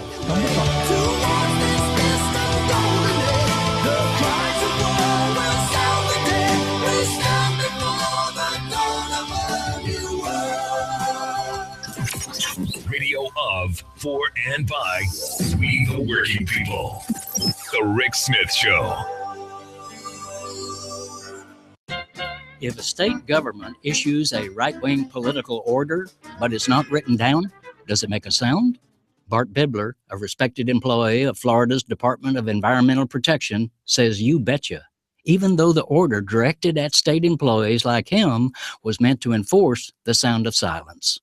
Since Rick Scott became governor of the Sunshine State, various agencies run by his appointees have issued 1984-style newspeak decrees that quote climate change, global warming, sustainability, and other terms related to Earth's looming climate disaster are verboten. Unaware of this censorship edict, Bibler innocently blurted out the phrase climate change in a February teleconference. To his amazement, his breach of ideological correctness earned him an official letter of reprimand, a 2-day suspension without pay, and, get this, an order to undergo a doctor's evaluation to verify his mental fitness for duty. When outrage over this blunt attempt to banish the idea of climate change spread across the country, the governor and his appointees doubled down on Orwellian denial. "It's not true," said the slippery Scott, insisting that no such gag policy exists. By exist, though, he means his dictate is not written down. As many employees have confirmed, however, state officials verbally impose their policy of outlawing the language of climate change. The official taboo is so extreme that even a phrase as benign and factual as sea level rise is banned. Instead, Scott's team has mandated that this measurable and alarming reality be referred to as, quote, nuisance flooding. This is Jim Hightower saying it's their mental fitness that needs to be evaluated. Trying to ban words only amplifies their sound, meaning, and impact, while also exposing how pathetically scared and stupid the censors are. Hightower's commentaries are brought to you by the Hightower Lowdown, the monthly newsletter with Hightower's populist take on what the powers that be are up to. Find out more at hightowerlowdown.org. Would you dive 14 feet deep in the Susquehanna to keep a bridge safe? Would you spend night after night with prisoners to keep your community safe? Would you spend Christmas Eve plowing snow to keep roads safe? AFSCME members do. Men and women who choose to serve in public service. Mine inspectors, 911 dispatchers, healthcare workers, parole agents. You may not think about them, but no, they're all thinking about you. This message brought to you by AFSCME Council 13. Back to the voice of the working class, Rick Smith. When those Walmart guys hear the word unionize, they go completely insane. They'll find out who, and boy, if it's you, you're in for a world of pain. Yeah, I got friends with low wages. They work for Walmart in outrageously bad conditions. 'Cause the union's missing. Welcome back to the Rick Smith Show. Check out the website, thericksmithshow.com. Questions, comments, something on your mind, you can email me, Rick, at thericksmithshow.com. Well, at least we know what's coming up next week. It's going to be pensions. Pensions all week. Because, look, at the end of the day, what we've got going on here is, look, the Republicans cannot believe that they're going to get their insane pension bill passed through, which undoes 100 years of a pension system in favor of a scheme that really, honestly, truthfully, hasn't worked. I mean, the 401k system has not worked. Just hasn't. Nope. And we have 29 of 30 Republicans that have signed on to this bill. 26 of 30. One of the notables I have not seen on is Tommy Tomlinson, and there's a couple of other Republicans on there. But yeah, no, I know where I'll be. I'll know where I'll be at next week inside the Capitol. And I know what we'll be doing.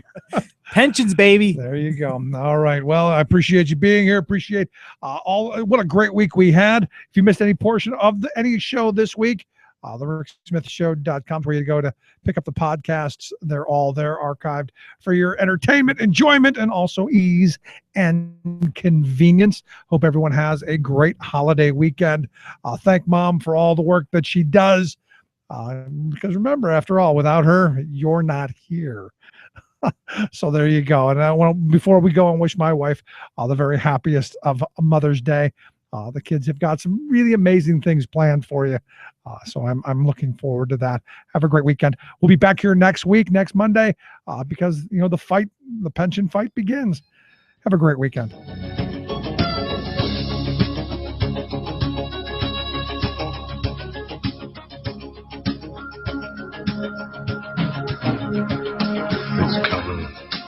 You've been listening to The Rick Smith Show. Together, we can make America better. Email rick@thericksmithshow.com or interact with us anytime at thericksmithshow.com. Until next time, this has been The Rick Smith Show, where working people come to talk. Its color like the tide flood beneath the lunar sway, imperial, mysterious, in amorous array. Democracy is coming.